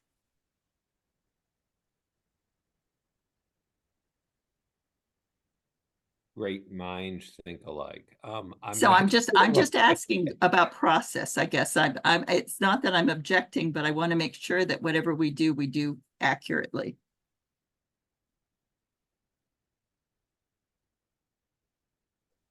So Commissioner Grant, yeah, this is I hadn't even thought about the integration of the proposal that we make with what Mr. Intagliata is now explaining. I mean, there's a tremendous amount of overlap in the budgeting authority and the timelines, but his gets in now, as he explained, into more detail about if there's no agreement, reversion to the previous year's city's budget versus like, you know, essentially changing the whole budgeting process, which quote heavy reform I think does speak to in more detail. You know, so we are going to have to do this hard work of trying to integrate these proposals. I'm just not sure how we do that.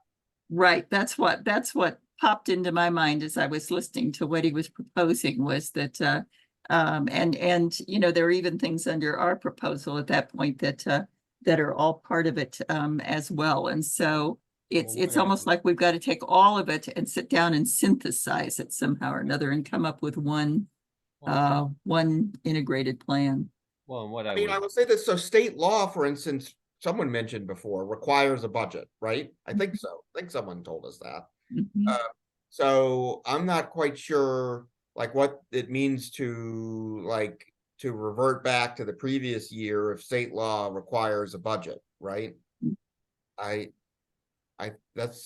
do have to synthesize these ideas. I'm just trying to, I mean, I think our article, I think it was actually Commissioner Garth who explained to us that state law requires a budget. So, but you know, we did talk about like the quote heavy E&A proposal does speak to actually does change. It doesn't say revert back to the previous year's budget. It says that if there's not agreement by the Board of Aldermen on a budget, that the proposed ordinance is submitted by the Director of Finance, which is the mayor's, that would be the budget, right?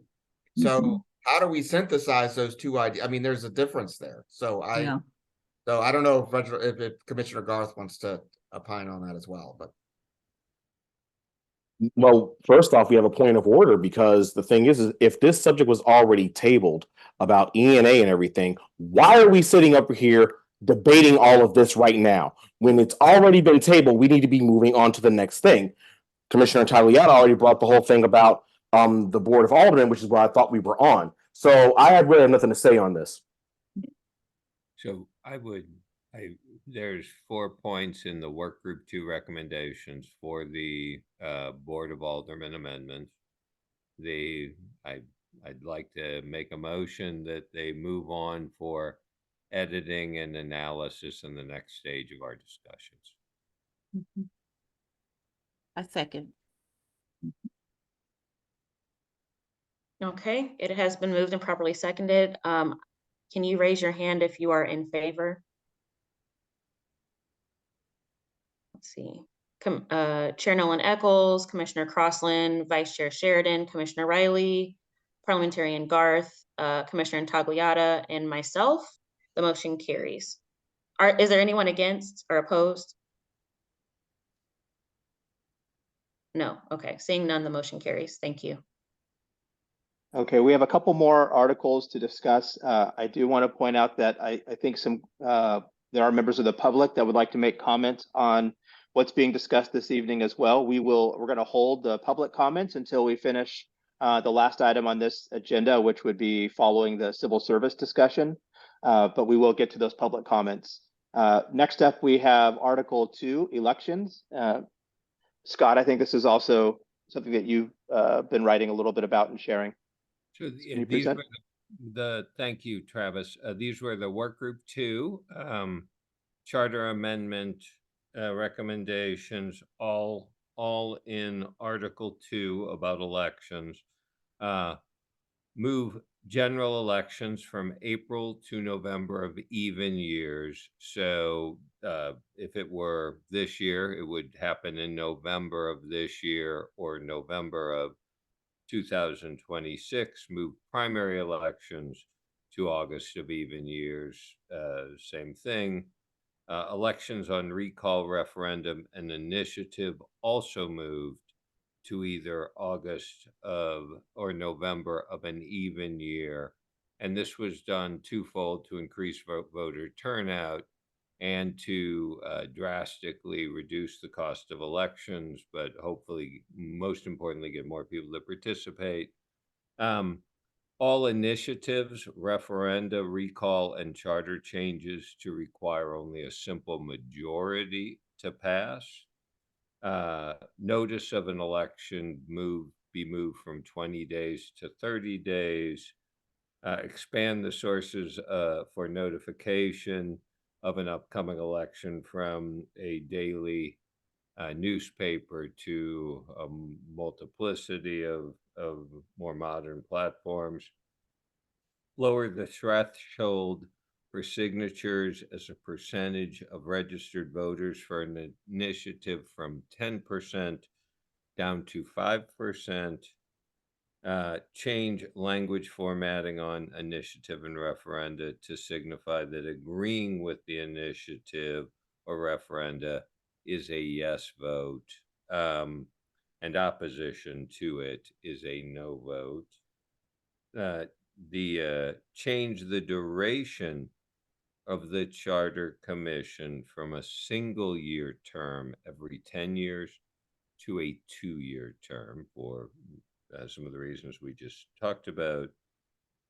Change requirement of 3/5 approval on charter amendments to simple majority, and then allow for both mail and same-day voter registration in all elections, and allow for voting by mail in all elections. Commissioner Tagliato, were we able to edit your recommendations with that of the public hearing comments that we received?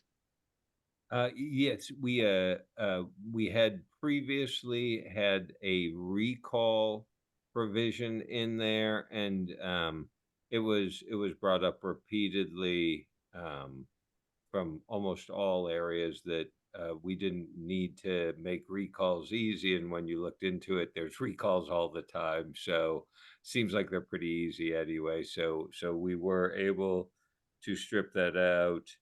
And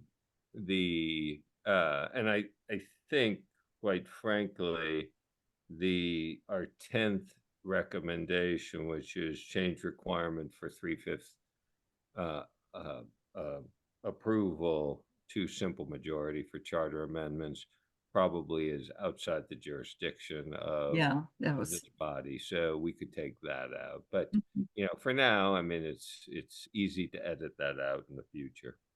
And Scott, wasn't there some discussion around not including the vote by mail, seeing as how that's illegal as it is now, or not Yeah. legal as it is now? Yeah, and again, Travis, it was the same way as the simple majority rather than 3/5. We thought it was probably outside of it, but because we had all kind of gotten that, make it easier for people to vote, we put it in there initially. So both of those, I think, just Yeah. we don't have the ability to change them. Commissioner Intagliata, I remember when I was on working group 2 at the time when we interviewed the 2 election commissioners. One of the things that we did discuss and they said was legal within the way the state statute was written was that if we put a provision in there that elections other than those required by state statute, would not necessarily would have to be in person, which would leave the option then to be able to do it, whether it's mail, electronic, whatever, in future years, that they felt that as long as we cited the statute, because the state requires that if there's an actual election of people, I guess, then you have to have an in-person vote. But for bond issues and these other kinds of things, you could actually you could do those in other kinds of manners. And so we might want to look at that and just have a provision in there, not because we'd be adopting it next year, but because if we allow the flexibility, then down the line, it may be that it'll be something that that will want to be utilized. I don't recall that specifically. Yeah, it's it sounds I'll bet if you went back to that interview online, the video of it, you get even the citation of the statute. Very good. Well, and perhaps all right. Well, thank you for that. Yeah. So I'd like to make a motion that those recommendations, charter recommendations from Article 2, designed to make voting easier, be moved to the next stage of our debate and analysis. A second. Second. Okay, it has been moved and properly seconded. All those in favor? Aye. Okay, Aye. thank you. Chair Nolan Eccles, Commissioner Crossland, Parliamentarian Garth, myself, I believe, Commissioner Riley, Commissioner Tagliata, Commissioner Grant, were you also in favor? Okay, great. Any opposed? I guess that's all of us. Okay, the motion carries. Thank you. Okay, and the last, I'm sorry, not the last, the next one is Article 8, Director of Personnel, Collective Bargaining. I really have nothing to add from the presentation that was last time interrupted by a tornado siren. So what I have done is I've submitted, circulated an updated draft with ideas that had been concerns that have been raised, whether through the public or through the members of the commission or through the director of personnel, try to integrate those into the proposal. I have seen, and I've also put it in this at the request of the chairwoman, put the proposal in the civil service section, which is fine. I then subsequently I've seen the recommendations from the director to for her amendments to the civil service system. I mean, again, where there's this issue that I need to make sure these are synthesized correctly. So there could be further amendments associated with that. And I guess I would just, and then I have further questions about what has been proposed by the director of personnel and the chairwoman. I think they're identical, but I'm not sure. And what exactly They're identical. Yeah. Okay. What exactly proposes they're changing to the civil service system, so I could understand the impact of that, of any potential impact on the proposal that I'm submitting. But I would just move to have the measure on collective bargaining continued for further discussion and analysis. Well, and I would second that. Second.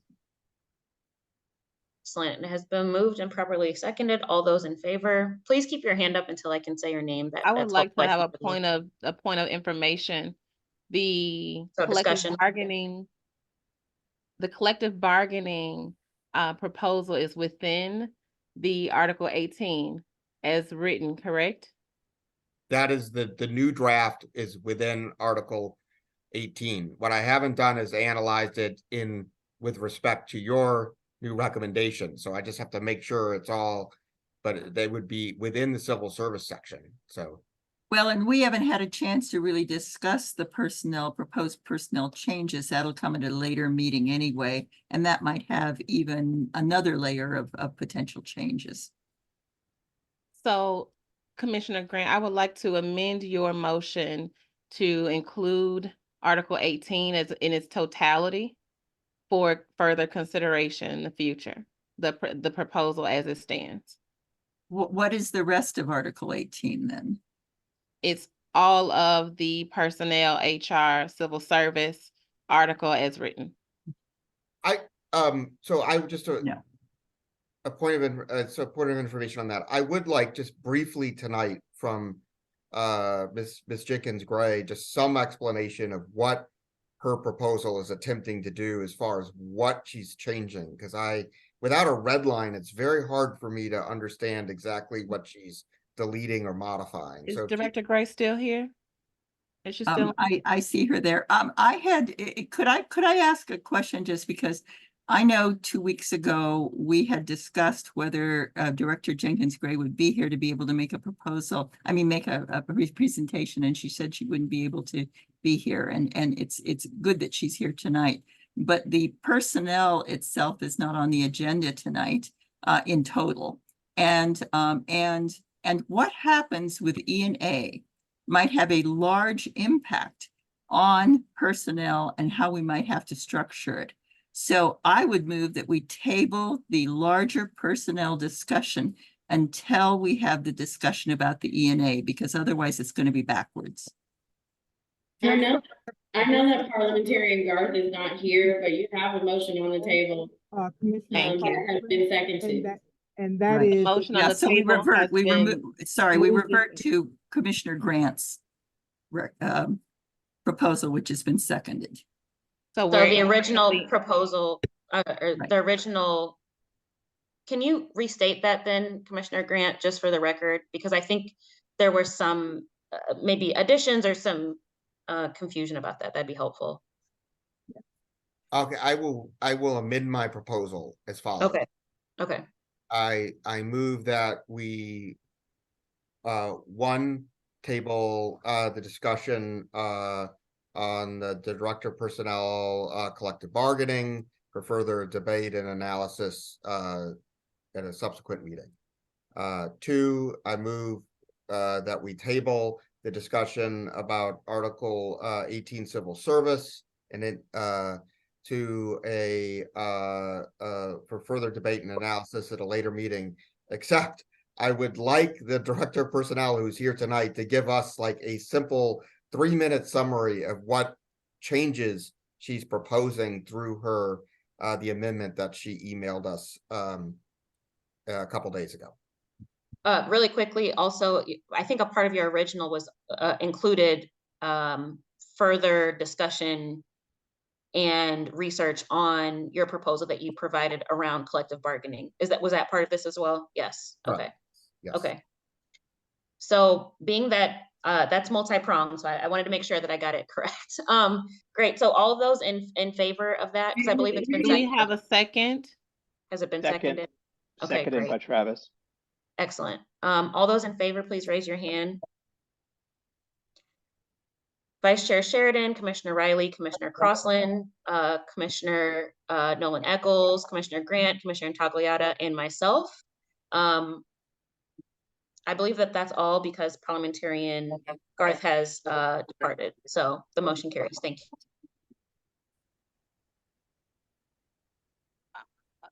Okay, time to include Gray. Director Gray, because that can be part of the discussion for this motion. So Commissioner Grant, did you want, I know you asked for 3 minutes on what it is that she's recommending, or would we like to table this discussion as well, the question you asked as well, until next meeting? I would like to hear it tonight personally. Thank you. Director Gray, the floor is yours. I'm sorry, Commissioner Sheridan. Good evening, everyone. I'll try to be as brief as possible with that. But for one point of clarification before I do, and I mentioned this in our last meeting, and that is the Department of Personnel has very little interaction with ENA. ENA primarily, as it relates to the Department of Personnel, is the approver of positions to the table of organization. And that really impacts all operating departments. But other than that, there really is no interaction. And any changes that I foresee with ENA would not impact the Department of Personnel, but that is a conversation for later. But it is something for us to think about as we move forward. So I'm going to try to summarize as much as possible the recommended changes that I'm making. And it is primarily updating language to make it more modern. It is also including oversight for not only the classified services, but the unclassified services within the city of St. Louis, which covers those positions that are not a part of civil service, because as it stands right now, there really is no governing HR over them, with the exception of the Board of Aldermen. I think that they do have a personnel committee per se, but it does not operate within the governance of the personnel department for the city of St. Louis. Other than that, language changes with regards to governance around, and Commissioner Crossland has brought this up before. I have taken out the governance around the numbers of positions that can be referred to an appointing authority for consideration, where that was limited before within the commission, within the charter. I have also taken out section 31, which refers primarily to parity between the fire and police departments. And the rest of it is just really small edits here or there, nothing major with regards to the overall governance of the personnel department. I did update language for the director of personnel, that it is not going to be governed by malfeasance, nonfeasance, etc., but for just cause. For those things, I've updated the requirements for the director of personnel position. I have updated language around what the personnel department does with regards to the services that we provide. Again, you'll see language primarily updating language to make it more modern and up to date with how a HR department operates. That's it in 5 minutes, I think. Yeah, Director Jenkins-Gray, you're absolutely right that under the current system, personnel has very little overlap with E&A. But but if we were to look at heavy, E&A heavy at this point, then what happens is that we actually develop infrastructures, personnel infrastructures within the legislative and the Office of Special Advocate and Public Advocate. And then the question becomes, how do we operate a personnel structure for the city of St. Louis when right now it only rests in one of the three branches? And that's why I'm saying that we need to wait to decide what we're doing about the E&A and what we're going to propose there, because there may be some impacts in terms of, do we need something bigger or more a system of some kind of a funnel or something at the beginning? Is there something that has to happen at that point to be able to provide staffing for those other two offices as well? So that's why I'm simply saying that we need to decide where we're going with E&A, and then that will drive to a degree some of the wording having to do with the personnel department. I understand. Okay.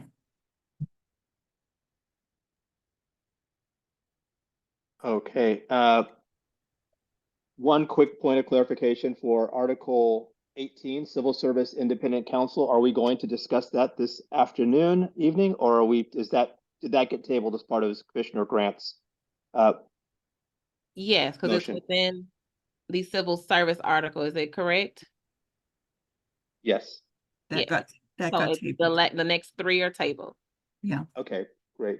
In that case, I'd like to open it up to public comments. Yeah, Commissioner Sheridan, the one Yeah. other thing, because I don't want to get it lost in the middle of it, was what Counselor Hamilton brought up earlier about the need for more than three of us to come up with our calendars so we can schedule the public advocates meeting. And what I'd like her to do is to post the link to the schedule in the chat box and to ask all of us who haven't responded yet to that link with our availability to do so before we get off the call tonight. She already has. She posted already that in the chat posted it. earlier. Perfect, thank you. I have got everyone's responses. I've sufficiently harassed everyone in the chat. Good. Thank you, Shayna. Great. Let's go ahead and open it up for public comment. I do not have on my screen line of sight to see the queue of public comments. So if somebody could manage that.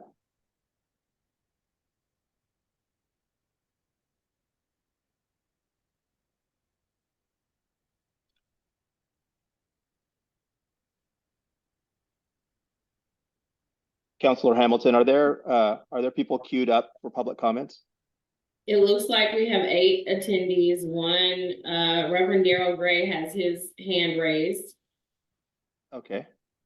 Why don't we give him the floor if possible? Reverend Hello. Okay, there you go. Thank you very much, and I'll be very brief. I want to first thank all the members of the commission for your individual and collective years of community service. I've followed intently for a number of different reasons this process.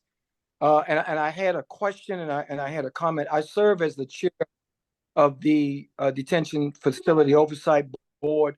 I think that you have received the recommendation from our oversight board regarding external for any oversight entity within the city. And I hope that your commission will give it the value and the weight that we believe it deserves. I think I heard, and I think I heard it correctly, one member of your commission indicated, that community presentations, organizational presentations will be received and reviewed, and then I guess put into a hopper, whatever you do with it, and then present it from a broader perspective.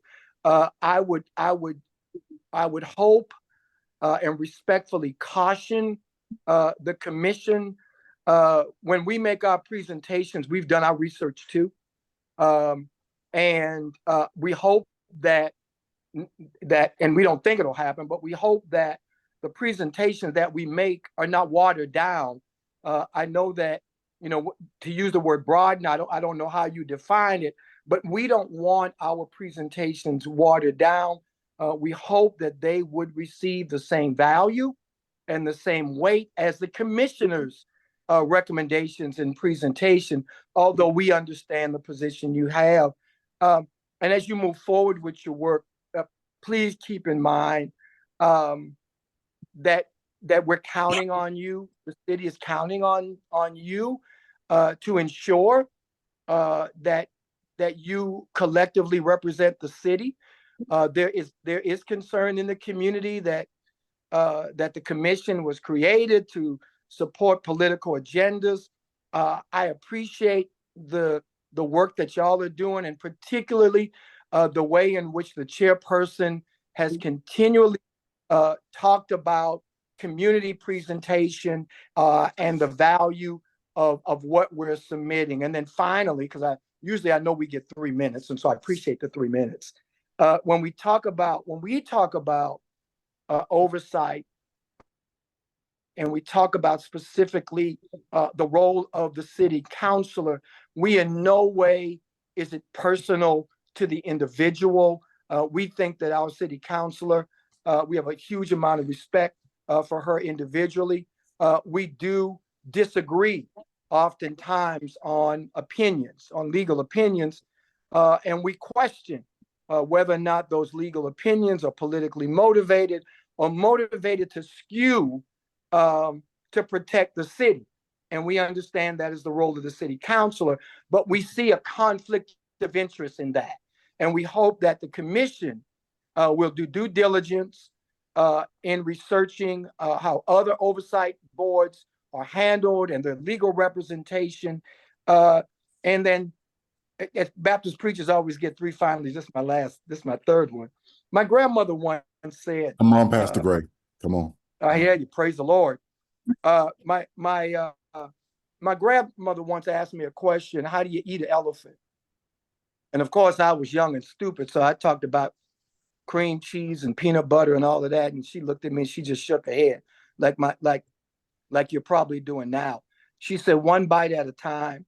This is a humongous task that you have. It is huge. It is mammoth. You're not completely overhauling city government, but it's a major overhaul. And I have concern as an individual who follows politics with a degree in political science and public administration. It's overwhelming for me.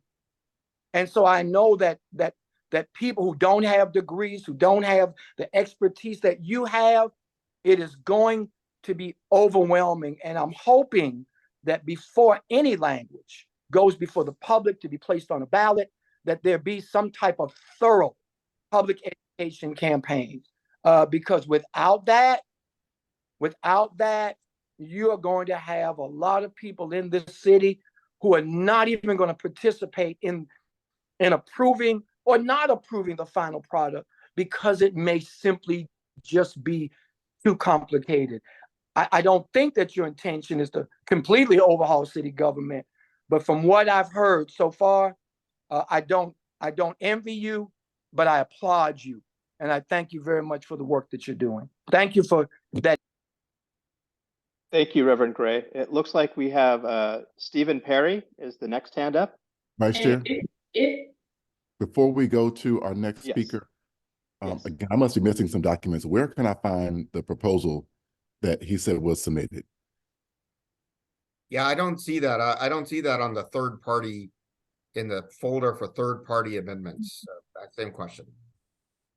I can resend it to everyone. So that's one less thing the city council's office has to do for us. I'll resend it to you guys. It's an individual document. I also added it to my recommendations on my document. And it's also within the recommendations by way of the Article 18. So Okay. I'll just resubmit to you all in the link in the chat, the language. And I just wanted the opportunity to respond to that if that's okay. And so I just wanted to draw the commission's attention to the fact that I provided testimony to Work Group 3 on December the 27th on this topic of independent counsel. And the link is in the chat, and I encourage you to review that testimony. My degree is a law degree, right? And so conflicts of interest are governed by specifically the practice of law is self-governing, right? And so in my testimony, you'll see that I talk a lot about the idea and the concept of conflict of interest and who decides that in the area of legal practice. And I also talk about pending litigation that one of the things, for example, specifically that I talk about is the fact that in the 2.5 years that I have been the city councilor, my office has defended litigation brought against the city by individual members of the Board of Aldermen in their personal capacity, 7 sitting alder people, right? And I also, have great respect for the community service that Reverend Gray does, but he has a pending lawsuit against the city. And so these are the individuals who are telling me that I have a conflict, right? So I talk about that in my testimony and would like you to review the testimony as you prepare for your recommendations. Madam Chairperson, I take some offense at the fact that the city attorney mentioned a lawsuit, which has absolutely nothing to do with the presentation that the DFOB has made. So what does my pending personal lawsuit have to do with the DFOB presentation that was made before this body? So I just want to, on the record, I just want to make note that I think that was inappropriate for the city attorney to state in a public meeting a private litigation between myself and the city. So that's all I want to, I want to make sure that that's on the record. And I don't have a law degree, but I think that was inappropriate. Thank you, Reverend. You're welcome. We're going to go to Stephen Perry now. Mr. Perry, your comment? Good evening. Can you hear me? Yes. Yes. Fantastic. Thank you for having me. My name is Stephen Perry. I am a member of the Ethical Society of Police. Today, I just wanted to provide support on behalf of the Ethical Society of Police for dissolving and or removing pay parity between the police department and fire department. I think this is something that greatly affects the way in which we bargain with the city as it pertains to pay. Of course, just to kind of give you some insight on what happens with it is essentially when the police department negotiates pay and we're granted a pay raise, the fire department is also issued the same pay raise. However, we were the ones to bargain, and we're bargaining for an agent of the city who don't belong to our department. Not only that, our union, which is the association, which is the acknowledged body to bargain for us, they're not members of that association and they don't pay dues. So we think that it greatly affects the way in which we bargain with the city in terms of pay. On the flip side of that, when the fire department is granted a raise, the police department does not receive said raise. So we think that it is something that has hindered us. And it is honestly irrelevant and unnecessary because we are both two, I guess, bargaining agents for the city. We collectively belong to the city. So we don't think that it is necessary to continue to have that pay parity between the police department and the fire department. So thank you. Thank you, Mr. Perry. I'm looking at the public list. I don't see any additional hands raised. I want to extend this offer once more to the public. Is there anybody else from the general public that would like to make a comment? Okay, hearing none, Madam Chair, I'll turn it back over to you. Yeah, but I've been out of the loop for a while, so I'm not sure where you all left off, but just let me know and I'll chime in from there. Okay. I think So you guys are moving into item number 7, where we are going into Commissioner Tagliata's presentation around ballot strategy with his presenter. And again, I thank you in advance for taking this on for me. I appreciate it. Great. And has the staff accommodated Ben Singer to be able to present and show his presentation? Yes. Thank you so much. I see him there at the bottom of the screen. That's Could I, after 2 hours, ask for 3 minutes? That's 3-minute break here real quickly so that. I think that's a superb idea, Commissioner. Yeah, Could why we? don't we all take Thank you. 3 moment minutes and we'll here? be right back. Thank Very you. good. Thank you.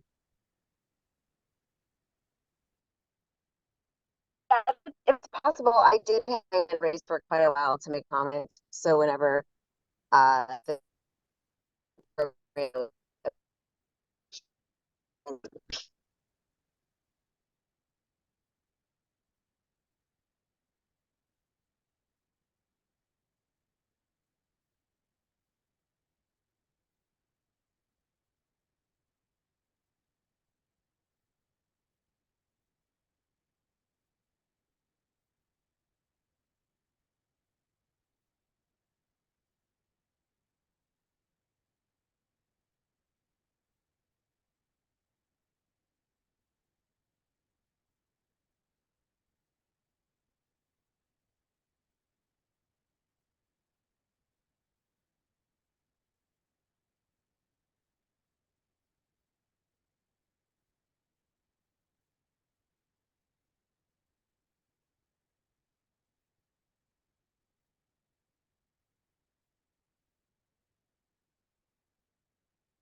Whew.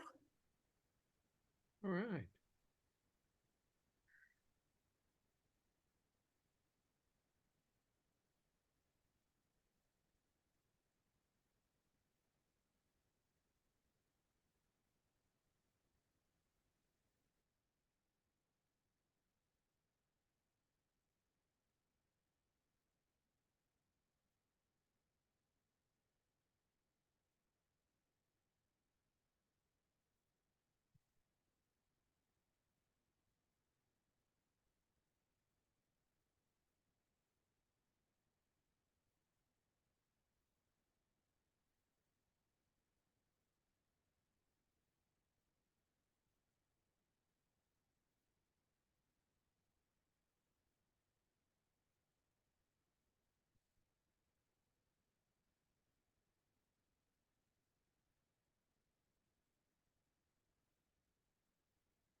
Commissioner Intagliata, I believe it's been about 3 to 5 minutes. I'm not sure. It What do you want has. to? If we could proceed, Commissioner Tagliata, Thank- thank you. Thank you, Chair. Okay, well, I promise that this section of the meeting won't go any more than 2.5 hours. So, but when we were appointed to, this commission, I think all of us were thrilled to take on a job of seeing how we can improve the city through amending and changing its charter and hopefully improving city government in the city of St. Louis. And it's been a fantastic process. It's been intellectually interesting. And I think we've done some very good work and will continue to in forging some recommendations. However, at the end of the day, this is a very, very practical process. We will feel at best, at the very best, incomplete if we aren't able to get our recommendations passed at the ballot box in November. So, and we've had some discussions about this in the past. It seems like everybody in the entire world is an expert on politics and the political realm. Some actually are. We have one of those this evening on our here for our commission. But driving home that practical aspect of what we're doing, we do need to make sure that we put our best effort forward to have charter recommendations that have the highest chance of passage in November. And I thought as we began to think through this, who better than to invite to give us an overview of initiative and electoral ballot matters than Ben Singer of Show Me Integrity, who's the only person in living memory who's actually run a successful campaign for a charter amendment. And so Prop R in the very near future, Ben will bring that up tonight. But Ben's with Show Me Integrity. He's done some great stuff. You'll hear about it tonight. He's been successful not just at the state and city level, but around the country. And he's seen as an electoral expert on initiative and petition matters. So, Ben, after this, please take it away. Thank you, Commissioner Intagliata, and thank you, commissioners, for inviting some objective information tonight on some historical performance of charter amendment matters. I am Benjamin Singer, the Chief Executive Officer of Show Me Integrity. I've helped lead ballot measure campaigns, as Commissioner Intagliata mentioned, across the nation, especially here in the city of St. Louis and in Missouri and in Illinois, including Chicago. My knowledge and training comes from working with and learning from democracy reformers across the country who have had many successes and failures in passing democracy reform measures, government reform measures on the ballots. I'll make a brief presentation. It will probably last 15 to 20 minutes maximum. I'll move pretty quickly. And I'll ask that if you do have a question, please write it down, because there is a good chance that I'll answer it in the presentation. But just in case I don't, I want you to remember it, and we'll have plenty of time for questions at the end. Are you all able to see the screen all right? Yes. Fantastic. Make sure I've got this queued up to advance. All right. A little bit more about our cross-partisan organization. Our board does include people across the political spectrum in the St. Louis area and across the state. And it's really important, especially in public forums like this, to celebrate that diversity of coalitions and good ideas, no matter who comes up with them. We may disagree on the more controversial topics of the day, but we agree that our government should be of, by, and for the people. And that's why we had strong bipartisan support for our work in the pandemic to directly help 16,000 Missourians vote by absentee. And in 2020, we helped build and lead a coalition to pass Proposition D for democracy in the city of St. Louis with 68% of the vote. As you can see, it was supported across the spectrum of St. Louis politics, from the Post-Dispatch to the American, from Cori Bush to Steve Butts. Despite similar to the situation the Charter Commission faces this year, Proposition D was on the November ballot in a presidential election year. That was November 2020, 4 years immediately before the proposal of the Charter Commission may appear on the November ballot, and it earned about 87,000 votes. Proposition D gave St. Louis the most accountable election system in the nation. It combined nonpartisan primaries, approval voting, and a runoff to make municipal elected officials more accountable by requiring them to earn a true majority of voters. Approval voting followed by a runoff stopped the legendary decades of games in St. Louis politics of spoiler candidates and vote splitting. And Proposition D has encouraged political groups and city leaders to form coalitions and collaborate more productively, since elections are now won by transparent majorities of voters and can't be claimed that they're being won by small factions. 2 years later, as Commissioner Intagliata mentioned, in 2022, we curbed corruption with the first citizen initiative to pass an amendment to the city charter successfully in over 80 years. Relevant to this charter commission, it was required to pass also with over 60% of the vote, and it contained several critical reforms to the city charter, all in one proposed initiative, one measure on the ballot. Proposition R for reform was the first citizen initiative to modernize the city charter in 2 generations, in significant part because it was co-created with and supported by a large, diverse coalition, including the League of Women Voters, the SLACO, Forward Through Ferguson, Women's Voices Raised for Social Justice, Young Democrats, and many more. Show Me Integrity, our organization, convened, fundraised for, and led a community-driven policy-making process, similar to what you're doing now.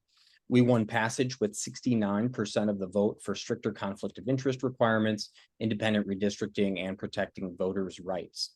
Several previous leaders of the Board of Aldermen, of course, claimed that Proposition R wasn't needed because there was no corruption at the Board of Aldermen. And 1 month after Proposition R passed with nearly 70% of the vote, those members of the Board of Aldermen were indicted for corruption. Our priorities for 2024 are to protect the ballot initiative process, including through our National Respect Voters Coalition, and to support critical charter reforms through the process that you all are leading.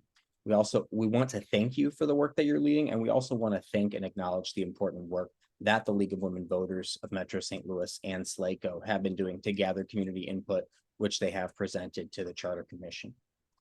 Today, to get to brass tacks, I'll cover 3 main ways that you can evaluate the likelihood of passage of a ballot measure. Those 3 things are ballot language, ensuring that it is easy to understand, poll tested, reflects the values of the voters of the city of St. Louis. We'll talk about grouping versus separating components, if you want to do one big measure as a new charter or separate them into different amendments, and then the importance of perceived endorsers and opponents as perceived by the public, the voters of the city of St. Louis. And I will caution that if advocates of a ballot measure disregard any one of these big 3, as I call them, there's a good chance that those advocates would fail. So to get to the first one, ballot language. This is, as you can see, what we believe is most important in my career over the last decade plus working on ballot measures. Ballot language that's strong wins. Ballot language that's weak will probably lose. So what does strong mean? It means it's clear, easy to understand, simpler words that have broad values-based language, not getting into legalese. So I'll give a couple of examples of ballot language. One is something that was proposed by the Missouri legislature and written by them in 2020. The state legislature tried to trick Missouri voters into reversing Clean Missouri, which voters had just approved 2 years before in 2018. it was a major reform that would create a more representative, accountable, and moderate legislature. So the legislators tried to do this with a first line to appear on the ballot that said it would ban gifts from paid lobbyists to legislators. This was just a $5 change, since Clean Missouri had already placed a $5 limit on lobbyist gifts, but it sounded good. And, but it was a bit disingenuous, and advocates spent about $7 million on TV ads and such to try to point this out and stop this from passing. But the values-based ballot language won the day. So if the language is strong, it can pass, even if it's facing strong opposition. And if the language is unclear or if it's complicated, there's a good chance that it will fail. Example 2 is something I want to provide regarding Proposition R and some polling data that we are pleased to share with you from research that we conducted during that campaign. And I may share a little bit more later tonight as well. So for example, here are some values and policies related to good government that are popular with more than 75% of city residents, based on a survey we conducted with hundreds of responses. Transparency, preventing conflicts of interest, and respecting the will of the people are unifying among St. Louisans, as you can see. And in a separate part of the survey, we tested shorter phrases, distilled, and these are assigned points based on how they performed in a survey. So those numbers don't mean a lot, other than a higher number means that they're generally ranking higher. And you'll see that accountability of officials and transparency of government is paramount. This slide does not include some of the lower performing items, which I'll get to in a moment, and some of which surprised us. So this was Proposition R as it appeared on the ballot in 2022. You'll notice many of those themes that polled well were included in the language that we drafted and that the Board of Elections modified somewhat and did pass with about 70% of the vote.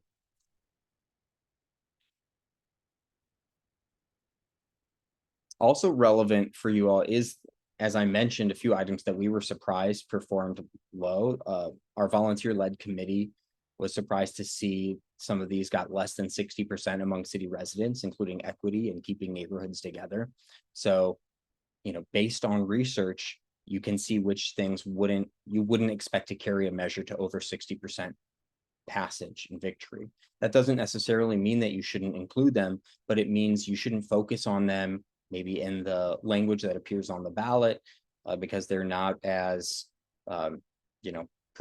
important to voters based on that research, based on those surveys. And it's similar in campaign communications, public statements.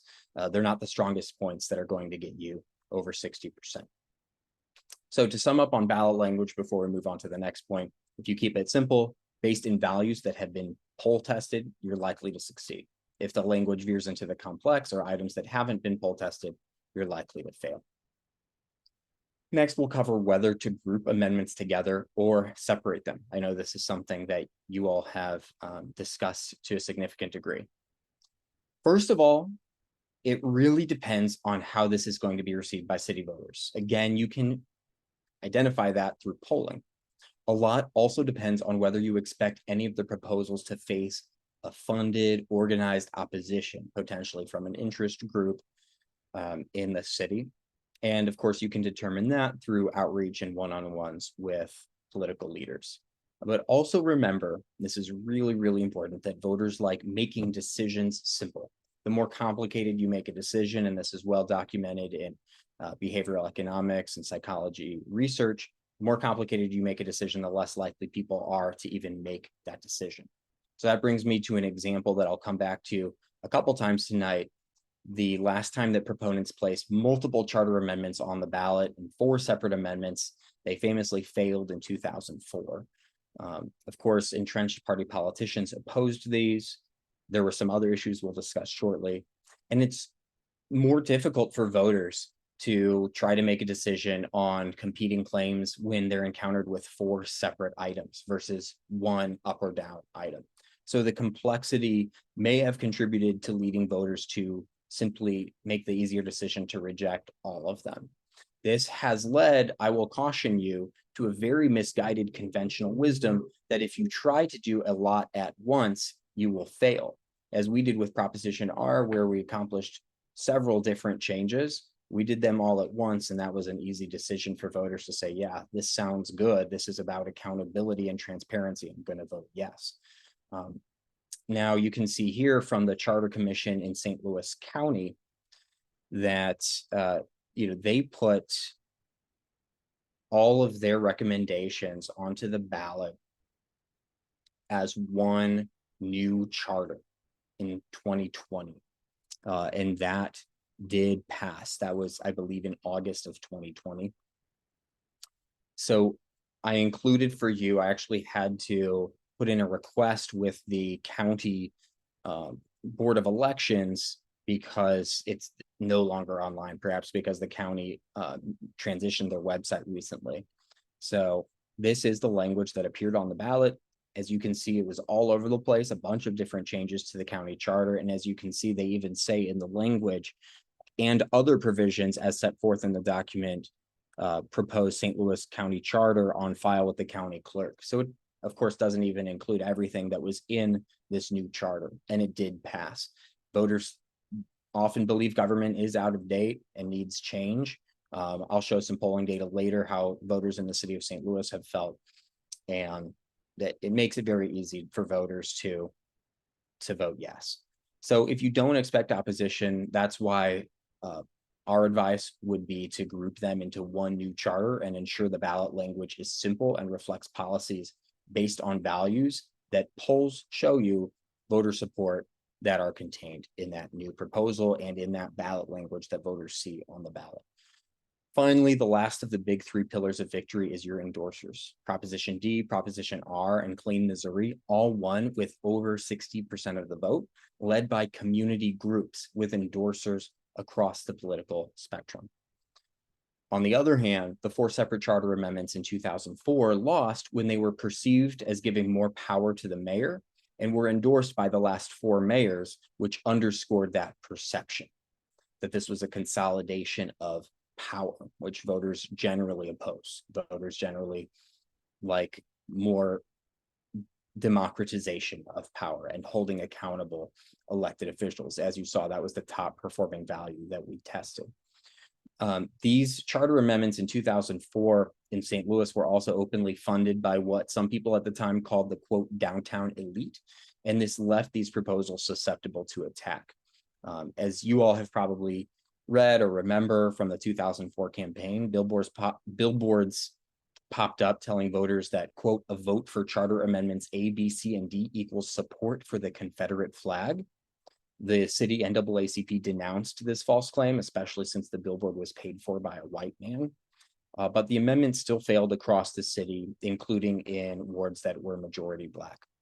And this dynamic goes beyond St. Louis. I was at a conference in September where a leader of the open primaries group shared, about some campaigns that should have succeeded but failed because they were perceived to benefit a particular political party, politician, or donor. And voters don't like that. Voters like things that are fair and even-handed and promote accountability, as you saw. For informational purposes, I've got a few items for you that go beyond those big three. On ballot placement, you can expect the Charter Commission's recommendation, if it appears on the ballot, to appear at the end of the ballot after judges. So there is a bit of a drop off, but it's not as bad as you would expect when people talk about ballot fatigue. Back in 2020, when Proposition D, which as we mentioned before, we supported and helped place on the ballot and pass, there was only about a 5% drop off from President of the United States to vote on Proposition D. And all of the questions were generally in that same range. Proposition T, I believe, was the lowest performing, so another couple points lower. It was also confusing, and I believe the Post-Dispatch even claimed that because it was confusing, voters should just vote no. So again, a good reason to make sure that you put a lot of thought into drafting the language to appear on the ballot. So on that note, research is always the most important part of any ballot measure campaign. It also tends to be the most overlooked. So it's great that you all are doing research, but that really should include surveys and polls of St. Louisans, if that's not something you're already planning to do. At Show Me Integrity, we do not place a measure on the ballot if we don't already have polling data that shows us that we are going to win that campaign. We don't run a campaign that we don't already know we're going to win. So if you're doing this right, you will know before you start if you're going to win or lose, if it's going to pass or if it's going to fail. Good polling, good professional scientific polling with a small margin of error can be done for $25,000 to $30,000 for a poll of about 15 questions or more, aside from demographic questions. And you can make the case, I think, as a commission, that this is an important part of community input to shape the proposal. Why would you jeopardize proposals that voters support by including things that voters don't support? And I think if you all are looking to get community input into what you put on the ballot, I would strongly encourage you to consider a scientific survey and poll to really get the pulse of the people of St. Louis, which will help give you more confidence that what you put on the ballot and what you choose not to put on the ballot is likely to result in changes that are supported by the voters of St. Louis. I will say that Show Me Integrity has conducted some surveys and polling in the past for significantly less than that amount. It comes with a higher margin of error, but if the results are robust, it can still be really actionable and informational to help you decide what to include and what messages to focus on. So that's a service that we are open to providing. Next, you build your campaign. So I want to emphasize the importance of showing support from community leaders, not, I repeat, not from politicians or donors. Typically, a major factor in losing democracy reform campaigns is if it's seen to benefit or hurt specific politicians or donors or political parties. That's why we show off in our campaigns our support from community leaders and community groups of the proposal. Remember the 2004 campaign that was endorsed by 4 mayors. Mayors, as we know, are lightning rods. It is a tough job that gets a lot of scrutiny and a lot of criticism. So you want community leaders that show broad support beyond politicians, who are sometimes seen, rightly or wrongly, as self-interested. That said, to my knowledge, large donors who could donate to this, if you're thinking about fundraising, have not been deeply engaged in this process. So I will say, in terms of putting together a funded communications plan to educate voters on especially a political campaign to vote yes, we're a little bit behind the 8 ball here, but it's not too late. Based on our past experience, we could probably raise enough funds to ensure passage of a measure if it's something that we feel is going to lead to more accountable government to appear on the November city ballot, but only if that starts very soon. Finally, of course, you have the stage where you educate voters. Typically, people think you have to get TV ads and billboards and all these things that aren't always necessary to win a campaign. We've sent out mail pieces, which research tends to show is the most effective way of reaching and persuading voters, featuring endorsements. Plus, we would recommend 1 text message and 1 voicemail from reputable community organization leaders. Again, not a politician. And of course, presenting to neighborhood and ward organizations, which is something we've done extensively in the past. It sounds like you all have already started that as well. And it's not difficult to contact them and get a slot at a future meeting. And since there are 9 commissioners, that is something, as was mentioned, that you all can divide and conquer. Now, one other topic I was asked to cover in addition to, the format of the measure on the ballot and how to win a campaign is how you all as commissioners can legally engage. I will officially defer to attorneys such as Commissioner Grant. I would also recommend attorneys Matt Fianello and Chuck Hatfield, who are also knowledgeable in this realm, but Commissioner Grant is certainly more than competent based on our experience working together. But in general, in terms of what public bodies can do, commission can research potential proposals, including, as I mentioned, surveying the community with a scientific poll to see what is likely to succeed and fail. So you can help, that can help shape what goes on the ballot because it will be supported by the people. You all can speak or issue statements in favor of voters voting yes or voting no on a measure. And you can, of course, educate on proposals. You can even spend money educating on proposals as long as you're not getting into what you cannot do, which is spending money telling voters to vote yes or no. It can't be biased. It can't use weasel words that encourage people to vote yes or no. If you're spending money talking to voters, it really needs to be purely educational and not biased. You know, what a yes vote would do, what a no vote would do, what are the pros and cons. Now, you as individuals, completely different. In your private capacity, as long as there aren't other laws or rules related to your role as commissioners, you can do whatever you want as individuals. You can volunteer, you can donate, you can speak, you can endorse. Again, we encourage you to get an official legal opinion. We are speaking generally about what public body members can and cannot do, but there may be additional laws or rules governing your roles. So certainly consult with an attorney. And if you need a list of neighborhood groups to contact, of course, you can get one either from a group such as SLACO or by compiling it yourself, which is something we've done in the past. With that, I'm happy to wrap up and answer any questions.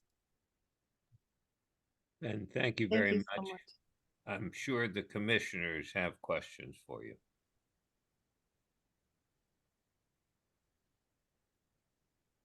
I want to start by saying thank you so much, Benjamin.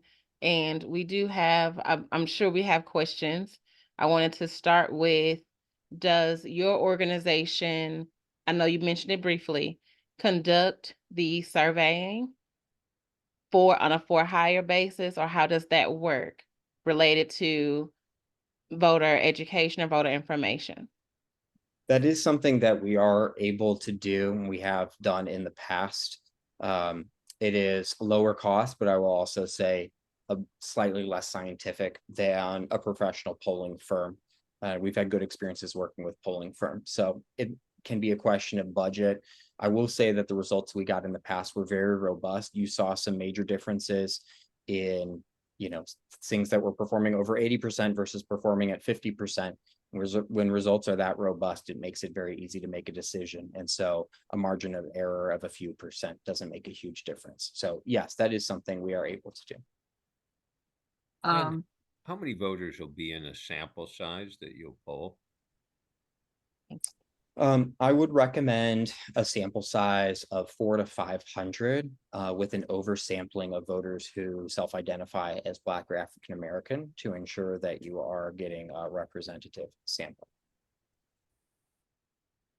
Ben, a question, I guess, about the bundling approach. I heard you say that you really thought that one was probably the better strategy as opposed to multiple amendments, and I was part of the 2004 initiative, and so I do remember the terrible down in flames that happened that time around, and agree with what you were saying in your analysis. But this time around, then, you know, one of the things that we've been discussing, in fact, even this evening, is the idea of carving out a small portion of the large charter and really just going after changes in a small area, or making broad changes at that point. And my sense, at least, is that that the voters out there are looking for big changes. But I'd like you to talk a little bit about that. Could I be wrong?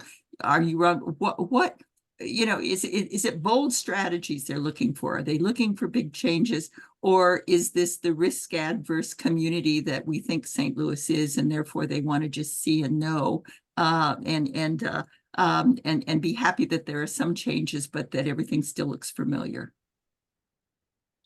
That's a good question. I like making decisions based on evidence and data rather than opinion alone. So I'll offer both some data and an opinion.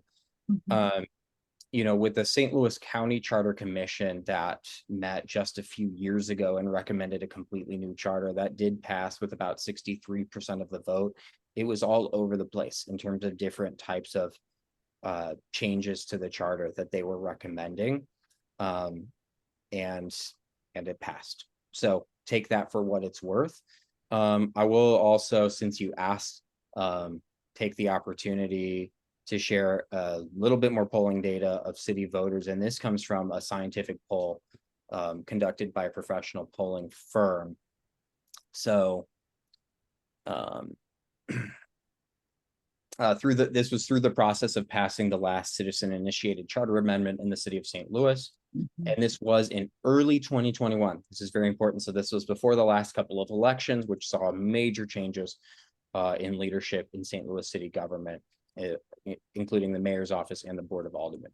So it was, to your question, Commissioner Crossland, pretty overwhelming that voters felt the city was on the wrong track. 73% of respondents reported feeling that way. And that was, as you can see, pretty consistent across, different racial groups in this case. Also happy to share crosstabs across other types of demographic groups. It was a scientific poll of 445 registered voters in St. Louis City, again, with an oversample of voters who identified as Black or African American. At that time, about 73% of registered voters across demographics felt the city was on the wrong track. I'll share another question, which was, how satisfied or dissatisfied are you with how the St. Louis city government is addressing your concerns and the needs of the overall city? About 67% of respondents reported feeling dissatisfied. Therefore, we want to commend the Charter Commission for thinking big and making significant recommendations. The people of St. Louis apparently have been hungry for change. This may go for ENA reform and other areas you're considering. The voters are definitely speaking in some of these scientific polls. And we encourage you to listen to the voices of the people and of the civil servants who've been struggling for decades to move our city forward. The structurally broken government, as voters know, is fragmented by design and have too many different offices accountable for basic functions. And that means that no one is able or accountable to fix the problems that need to be fixed. If elected officials are going to be held accountable for a problem, then they need to be empowered to enact a solution to help our city. So it appears the people of St. Louis, to answer your question, Commissioner Crossland, want bold change. They've supported that when it's presented simply and clearly in a lens of accountability and transparency. We're really grateful for the work of the commission and your service and your time. And we hope that you'll take this data into consideration. Benjamin, give me a second, please. I would like to entertain a motion for Show Me Integrity to conduct a survey and poll related to the efforts of the commission to date on what we should or should not put on the ballot.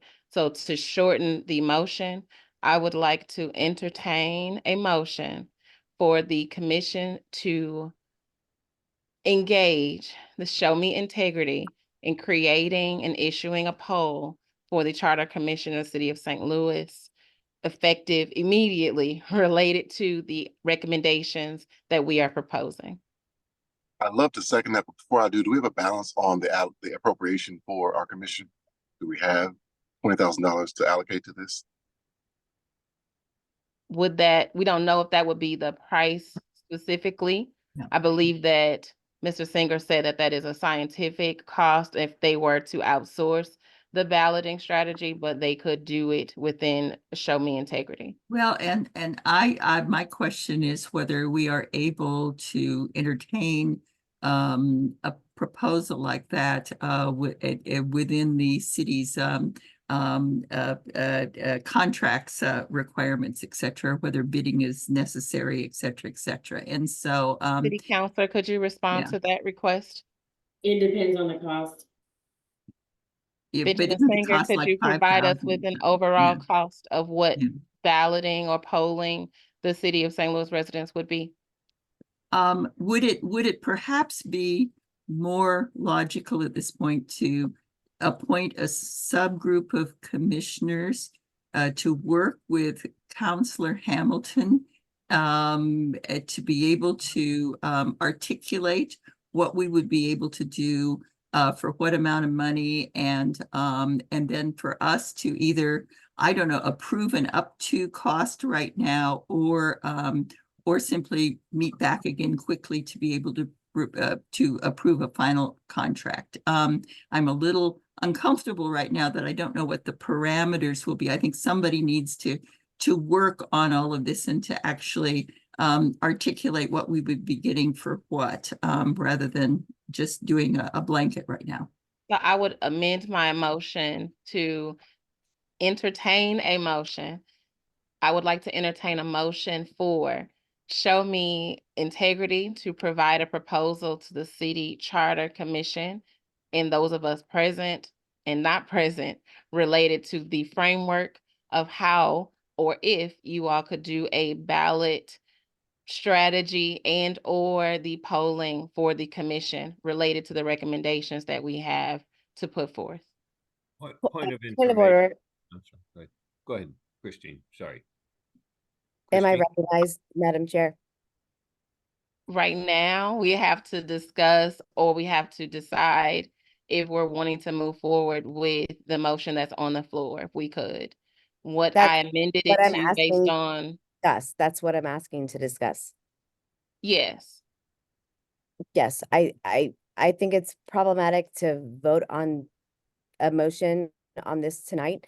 I have a lot of respect for Benj and Show Me Integrity, but I think it's problematic because of a myriad of issues that there may be some conversation that needs to be had about going out for an RFP. Yeah. It's problematic to me to just engage one organization to do this work. So I I would like think to- because of what we discussed earlier today with the timing related to where we are, needing public comment, public opinion, public perspective, that Commissioner Crossland led the discussion on related to the proposal presented by Commissioner Dwight, that polling the public is in alignment with the timeline that was provided and produced to us, that was supported by all commissioners. And I believe in what it was that Mr. Singer presented, that polling the people related to what we do or do not put on the ballot is important, and it is not problematic. And I think that it should be considered. I am willing to table the motion, but I do believe that polling the public related to the recommendations that we are looking to put forth should in fact occur over the opinions that we have that may or may not include that. So I do believe that that should occur. So I think I if you would have an like organization that to you can- entertain it, and you I can would table it entertain a and put it on the motion- next agenda. Entertain a motion for a unbiased organization to provide that polling. Right. And I, as I said earlier, suggest that a small group of maybe 3 of the commissioners work with Counselor Hamilton to articulate what we would like to see and to determine whether we need an RFP or not. Certainly, Mr. Singer and his organization would be seriously considered, particularly if we don't have to, issue a bid it or whatever. But these are issues that I think a small group needs to work over the next couple of days, not a long time, because I agree we need to make haste. But we need to not vote on selecting someone tonight. We need to vote on a process to set up to move forward hastily. Is that a motion? Yes, make so that the motion. amended motion is to, I would like to entertain a motion by way of requesting proposals or starting a process related to polling the public on charter recommendations. Second. Thank you. Would you be able to modify that motion to include the cost and the amount of money that's already been approved to be spent by the commission? Christine, I think it would be inside that number, quite frankly. in the proposal. So yes, but yeah, I think that's a good clarifier to put on there. Mhm. And if Yeah. possible, within the threshold of having to receive approval from the Board of E&A, which will take many weeks and delay our process even further. Right. And I understand that, and that's not what I'm trying to do. I just think if it's possible for you all to retract your motion in second and put forth a motion, even if you don't put forth a dollar amount, that you specify that it's not outstanding or not outside of the restrictions that you've already been placed with. I think as a commission, we know that we have a budget of $25,000, maybe shy around, I would say 24,000 based on what we've spent to date. We don't have anything else that we're spending funds on. So based on the proposals that we get, we can determine which ones we can put forth based on the budget that we have. And seeing as that we have not spent any funds to date on anything else, and we all are in agreement that community engagement is important, I believe that we can base that judgment on the proposals that we receive. Could I make a recommendation? Director Gray. Could I make a recommendation, please, Chair Nolan Eccles? Based off of the conversation that we're having, I believe that having Mr. Singer continue on the call probably is not the most appropriate with the conversations that we're having. Yeah. I think we need to return to the question of, do we have any questions for Mr. Singer? And then we can thank There's a him motion for on the his floor, participation. so we can vote on the motion on the floor. And then I will go back to the agenda where I graciously dismiss Mr. Singer for coming and presenting to and for us related to ballot strategy, ballot information, and proposal process.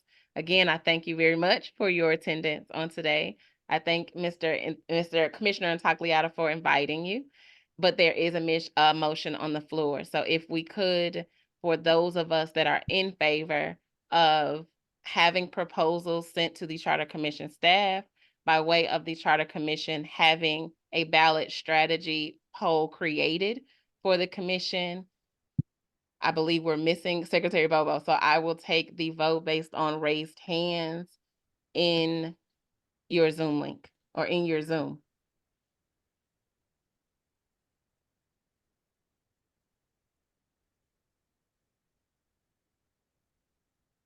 Did you have a second? Yes. Commissioner Commissioner Intagliata Intagliata seconded. seconded. Just to be clear, the vote is to receive RFP for a poll of voters. And Yes. if this is defeated, then we return to our earlier discussion of how we want to structure this. But we thank Mr. Singer first. Yes, right now the poll is, the vote is related to having a poll completed for Mhm. all city residents related to Charter Commission reform. So that's what we're voting on at the current time. And that's, of course, subject to it being legally okay and in our budget. Yeah. Yes, it's subject to the city councilor telling us we can or cannot move forward with said proposals that we receive related to ballot surveys. So I don't want to get in the middle of this, but are we saying? I guess it depends on the dollar amount. So I'm not sure what. Yeah. It depends on the price within. Could we call for the question and go ahead and vote, and then we Yes. can have our discussion? The question is. Yeah. I entertained a motion, and it was properly seconded, that we receive proposals for and related to pricing on completing a poll of the residents of the city of St. Louis related to charter reform. And how are you going to make sure that other organizations are able to know that Mr. Singer identified several other organizations and entities and individuals that do and complete the same work. I also can ask our Commissioner Tagliata that created the ballot strategy presentation for us and took that over for us. If there are any other individuals or organizations that can complete proposals Well, for it's us related to completing a poll. one of my concerns is that, and Mr. Singer can probably tell me whether I'm right or wrong, that the best polling is if he has something to poll with. And I'm not sure we're at the point where we have information that we could actually field in the community to get some reasonable responses to. And so I want to make sure that when we poll on questions that are actually going to have some impact on the process down the line. And so I realize that we need to act in haste, but I also realize that we need to do this in a thoughtful manner because we're going to be able to afford one poll and that's it. So I think So that- I'm not sure we have to Point of decide reference- right this moment. It's a point of reference, please. Yeah. I have to go back to the point that the conversation that we're having, if we Right. end up having to go out for an RFP, is Right. inappropriate with Mr. Singer being on the call. Right. Thank And you. I have some questions still for him and I can't get back to Commissioner them until we deal Crossland, with this there's motion. a motion on the floor and it has Right, been this is properly the moved and problem. seconded. So And we let's can't take, excuse him until we finish the questions. thank you. So let's take the vote. And then we can return to the agenda because I need to adjourn the agenda as well. Do I need to restate the question for No. Commissioner Grant, Commissioner Tagliata, Commissioner Riley, or Commissioner Sheridan? Are we ready for the question so we can vote? Yes, please restate. In order for the purpose of restating the question, I entertain a motion, it was properly seconded by Commissioner Tagliata, that we request proposals for organizations and entities to complete a poll by way of charter reform of the city, for the residents of the city of St. Louis.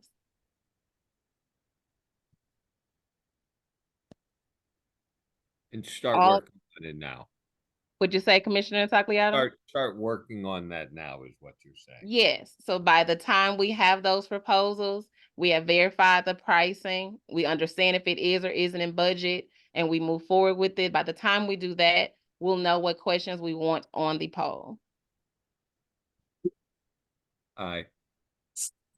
Thank you. Those in favor, you can raise your hand with the emoji on Zoom, or you can raise your hand here. So Myself, just Chair for the Nolan record, Eccles. yeah, just for the record, I need to recuse myself from this vote. And I just want that on the record, so. Okay, thank you. Commissioner Riley, Commissioner Sheridan, Commissioner Crossland, Commissioner Tagliata. Thank you. All opposed? It's process, it's not whatever. I'm still unclear about all of this. And Are you opposed, Thank you. Commissioner Crossland? yes, I am. Thank you. Okay. Benjamin Singer, thank you. We would like to, again, appreciate you for attending, and we can excuse you from, We have more questions for him. go ahead. Commissioner Crossland? Yeah, the Commissioner problem Crossland is has in the middle of all questions, this, I've and- forgotten what I was gonna ask. Yeah, oh, I know. Benjamin. You cited, when you showed the additional data, you cited numbers from 2021. And given some of the demographic data that's coming out now on rather serious changes, rather significant changes in demographics in the city of St. Louis since 2020. What do you have any sense of trend at this point? Is the trend working for or against charter reform at this point? Because what you've got in 2021 is not what you're going to have in November of 2024. Great question. That's where cross tabulation comes in handy, and you can see how different demographics, ages, races, ideologies feel on different questions. So, we only shared a breakdown along broad racial lines, but as you saw, it was relatively consistent across those lines. So if the demographics are changing, that doesn't change the percentages a great deal. In my studies of public opinion and voting behavior, both at university and as a practitioner, these types of feelings tend to be pretty durable. It's major changes happen over long periods of time in terms of how people feel about the direction of a city or a country. But in my experience, I would not expect a significant amount of change. A lot of these things, and those of us who are on this call tend to be very knowledgeable, sophisticated, connected with people who are working in government and public affairs, but your average voter tends to paint with a pretty broad brush. And my final question, I guess, about demographics, going back to the ballot initiative that actually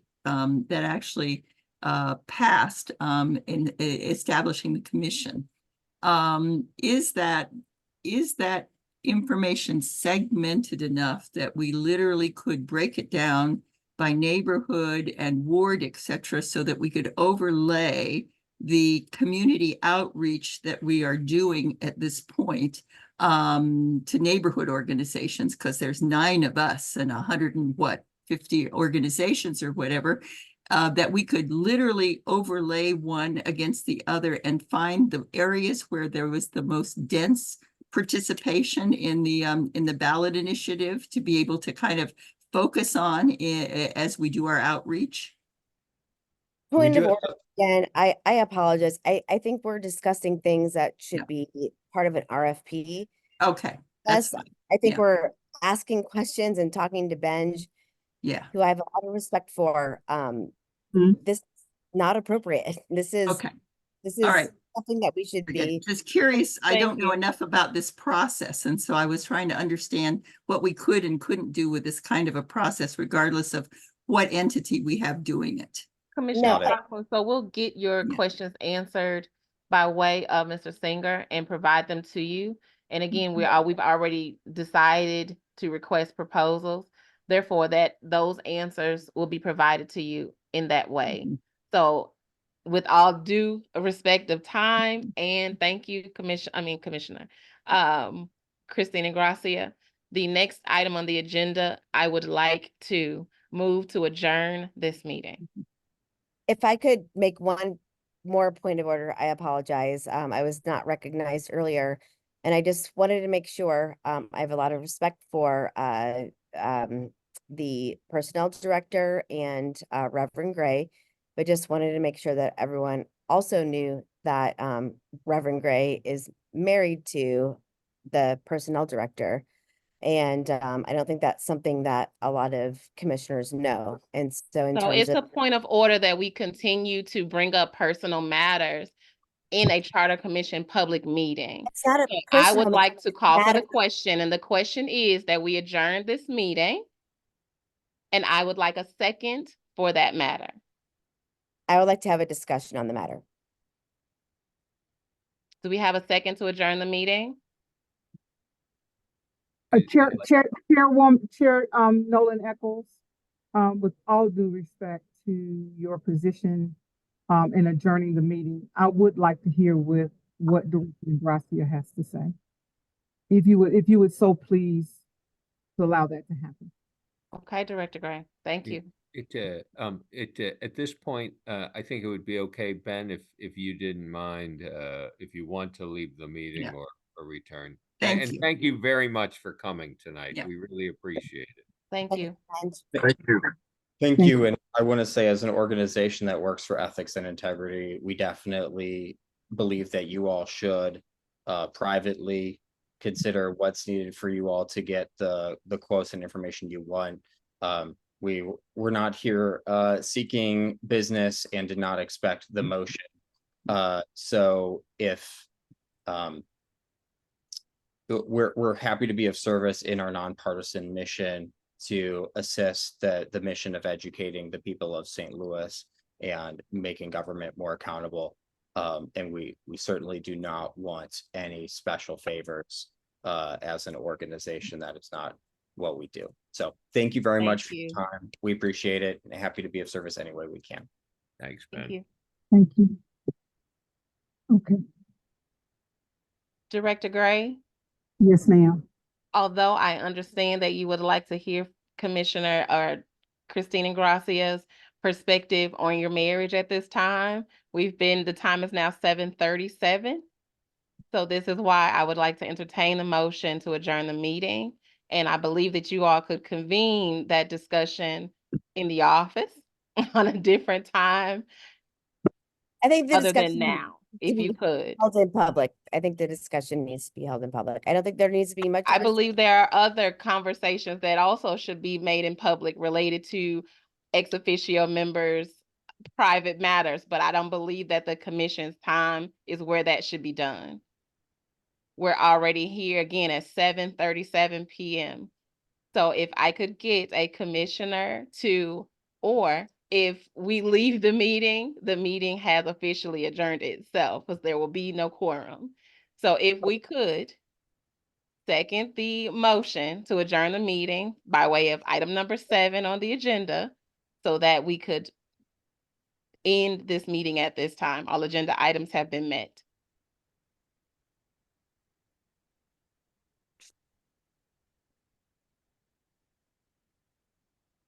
We have 5 members for a quorum.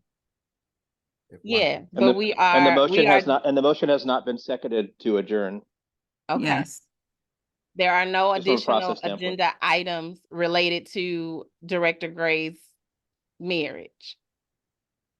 I Chair was- Nolan Eccles, you know, clearly issues of conflict, potential conflict of interest, the appearance of conflict of interest is something that is an issue of the commission. And we should give both Director Jenkins Gray an opportunity to be able to refute anything that might be able to be said, but we also should give Christine, Director Ingracia, the opportunity to say what she's going to say.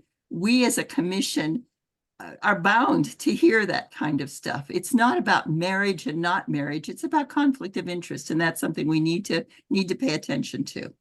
So I would agree with that. So therefore, I'm also going to entertain a discussion related to conflict of interest. So once this discussion is completed by way of Christine Ingracia and Director Sonia Jenkins Gray, I would like to continue an additional conversation related to what I believe is a conflict of interest by way of what the public has provided to me as well. So please proceed, Christine Ingracia. Thank you, Madam Chair. I'm not saying it's a conflict of interest per se. I just think it's important that all of the commissioners know that Director Gray is married to Reverend Gray. I don't think that there's necessarily like a problem with that. I just think it's important that all of the commissioners know, and I don't think that's something that the commissioners know. And so I just think it's fair that that's part of the conversation that we're having here. I'm not saying it's a immediate conflict of interest. I think it's just something that the commission should discuss. Can I respond? I'd Yes, like to. ma'am, Director Gray, the floor is yours. Thank you. Thank you, Director Ingracia, for your words. And I did want to give you an opportunity to speak. But my husband and I have both been very open to being married. And my husband attended the last commission meeting at which he did state for everyone at that meeting that we are married. For the sake of the commission, and I have been, and we operate completely separate. Our work life is completely separate from our private life. I don't talk about work at home with him, and he doesn't talk about work with me. When I was hired and I took on this role, and everybody knows my husband, and they know his role in the community and the work that he does. And I was still appointed to the position of Director of Personnel with the trust of the mayor, that I would be able to keep my personal relationship out of my work. And I take pride in the fact that I do that. So there should be no issues or concerns from the commission with regards to conflict of interest. Matter of fact, to keep our house peaceful, we don't discuss work because the majority of the times we have completely different opinions about different things. And so there needs to be no concern. And I wanted to have that out on the table and vocal and allow anyone that has any questions to be able to ask me those questions. My relationship with the city councilor is completely professional and we keep it that way. And it does not impact me whatsoever with the work that I have to do for the city, because that's where my focus is, for the work of the city and do the work for the city. Thank you so much. I appreciate that. I just wanted to make sure on the record, it's getting some messages from people that were not clear, and just wanted to make sure that was clear. So I appreciate that. I'll let the commissioners do with that information what they Thank you, will. Director Gray. So I would also like to bring a point of reference that has been brought to my attention via email, phone, and in public pertaining to you, Christine Ingracia, related to the conflict of interest and biases that you may have a part of this process as it relates to your past cases in running and actively participating in the death of a Black girl in your neighborhood or the neighborhoods in which has not been discussed. By way of this Charter Commission, we're talking about accountability and we're talking about responsibility, and you are presenting personal matters that I, by way of being the chair of this commission, highly disagree with. Your personal matters have not been discussed as a point of bias, a point of disregard related to your opinion or perspective or anything else. So I don't believe any other members of the commission should be treated as such. So if we're not discussing the death of a Black person by way of your participation and your lack of prosecutory misconduct, whatever the case may be, I don't believe anybody's personal relationship or personal involvement with the government or lack thereof should be discussed here either. I When appreciate we took bringing When that we up. took our positions on the Charter Commission, we all swore an oath. For those officials who are on the call who are ex officio members, they also swore an oath to serve this city. Yes. Just as Commissioner Grant recused himself in the last vote. And so unless we're going to suggest someone on the call tonight is not acting in that way, I think that our call is finished. I agree. Yes. And again, I would like to entertain a motion to adjourn the Charter Commission meeting on today at 7:44 p.m. Second. Second. All of those in favor of adjournment? Aye. Thank you.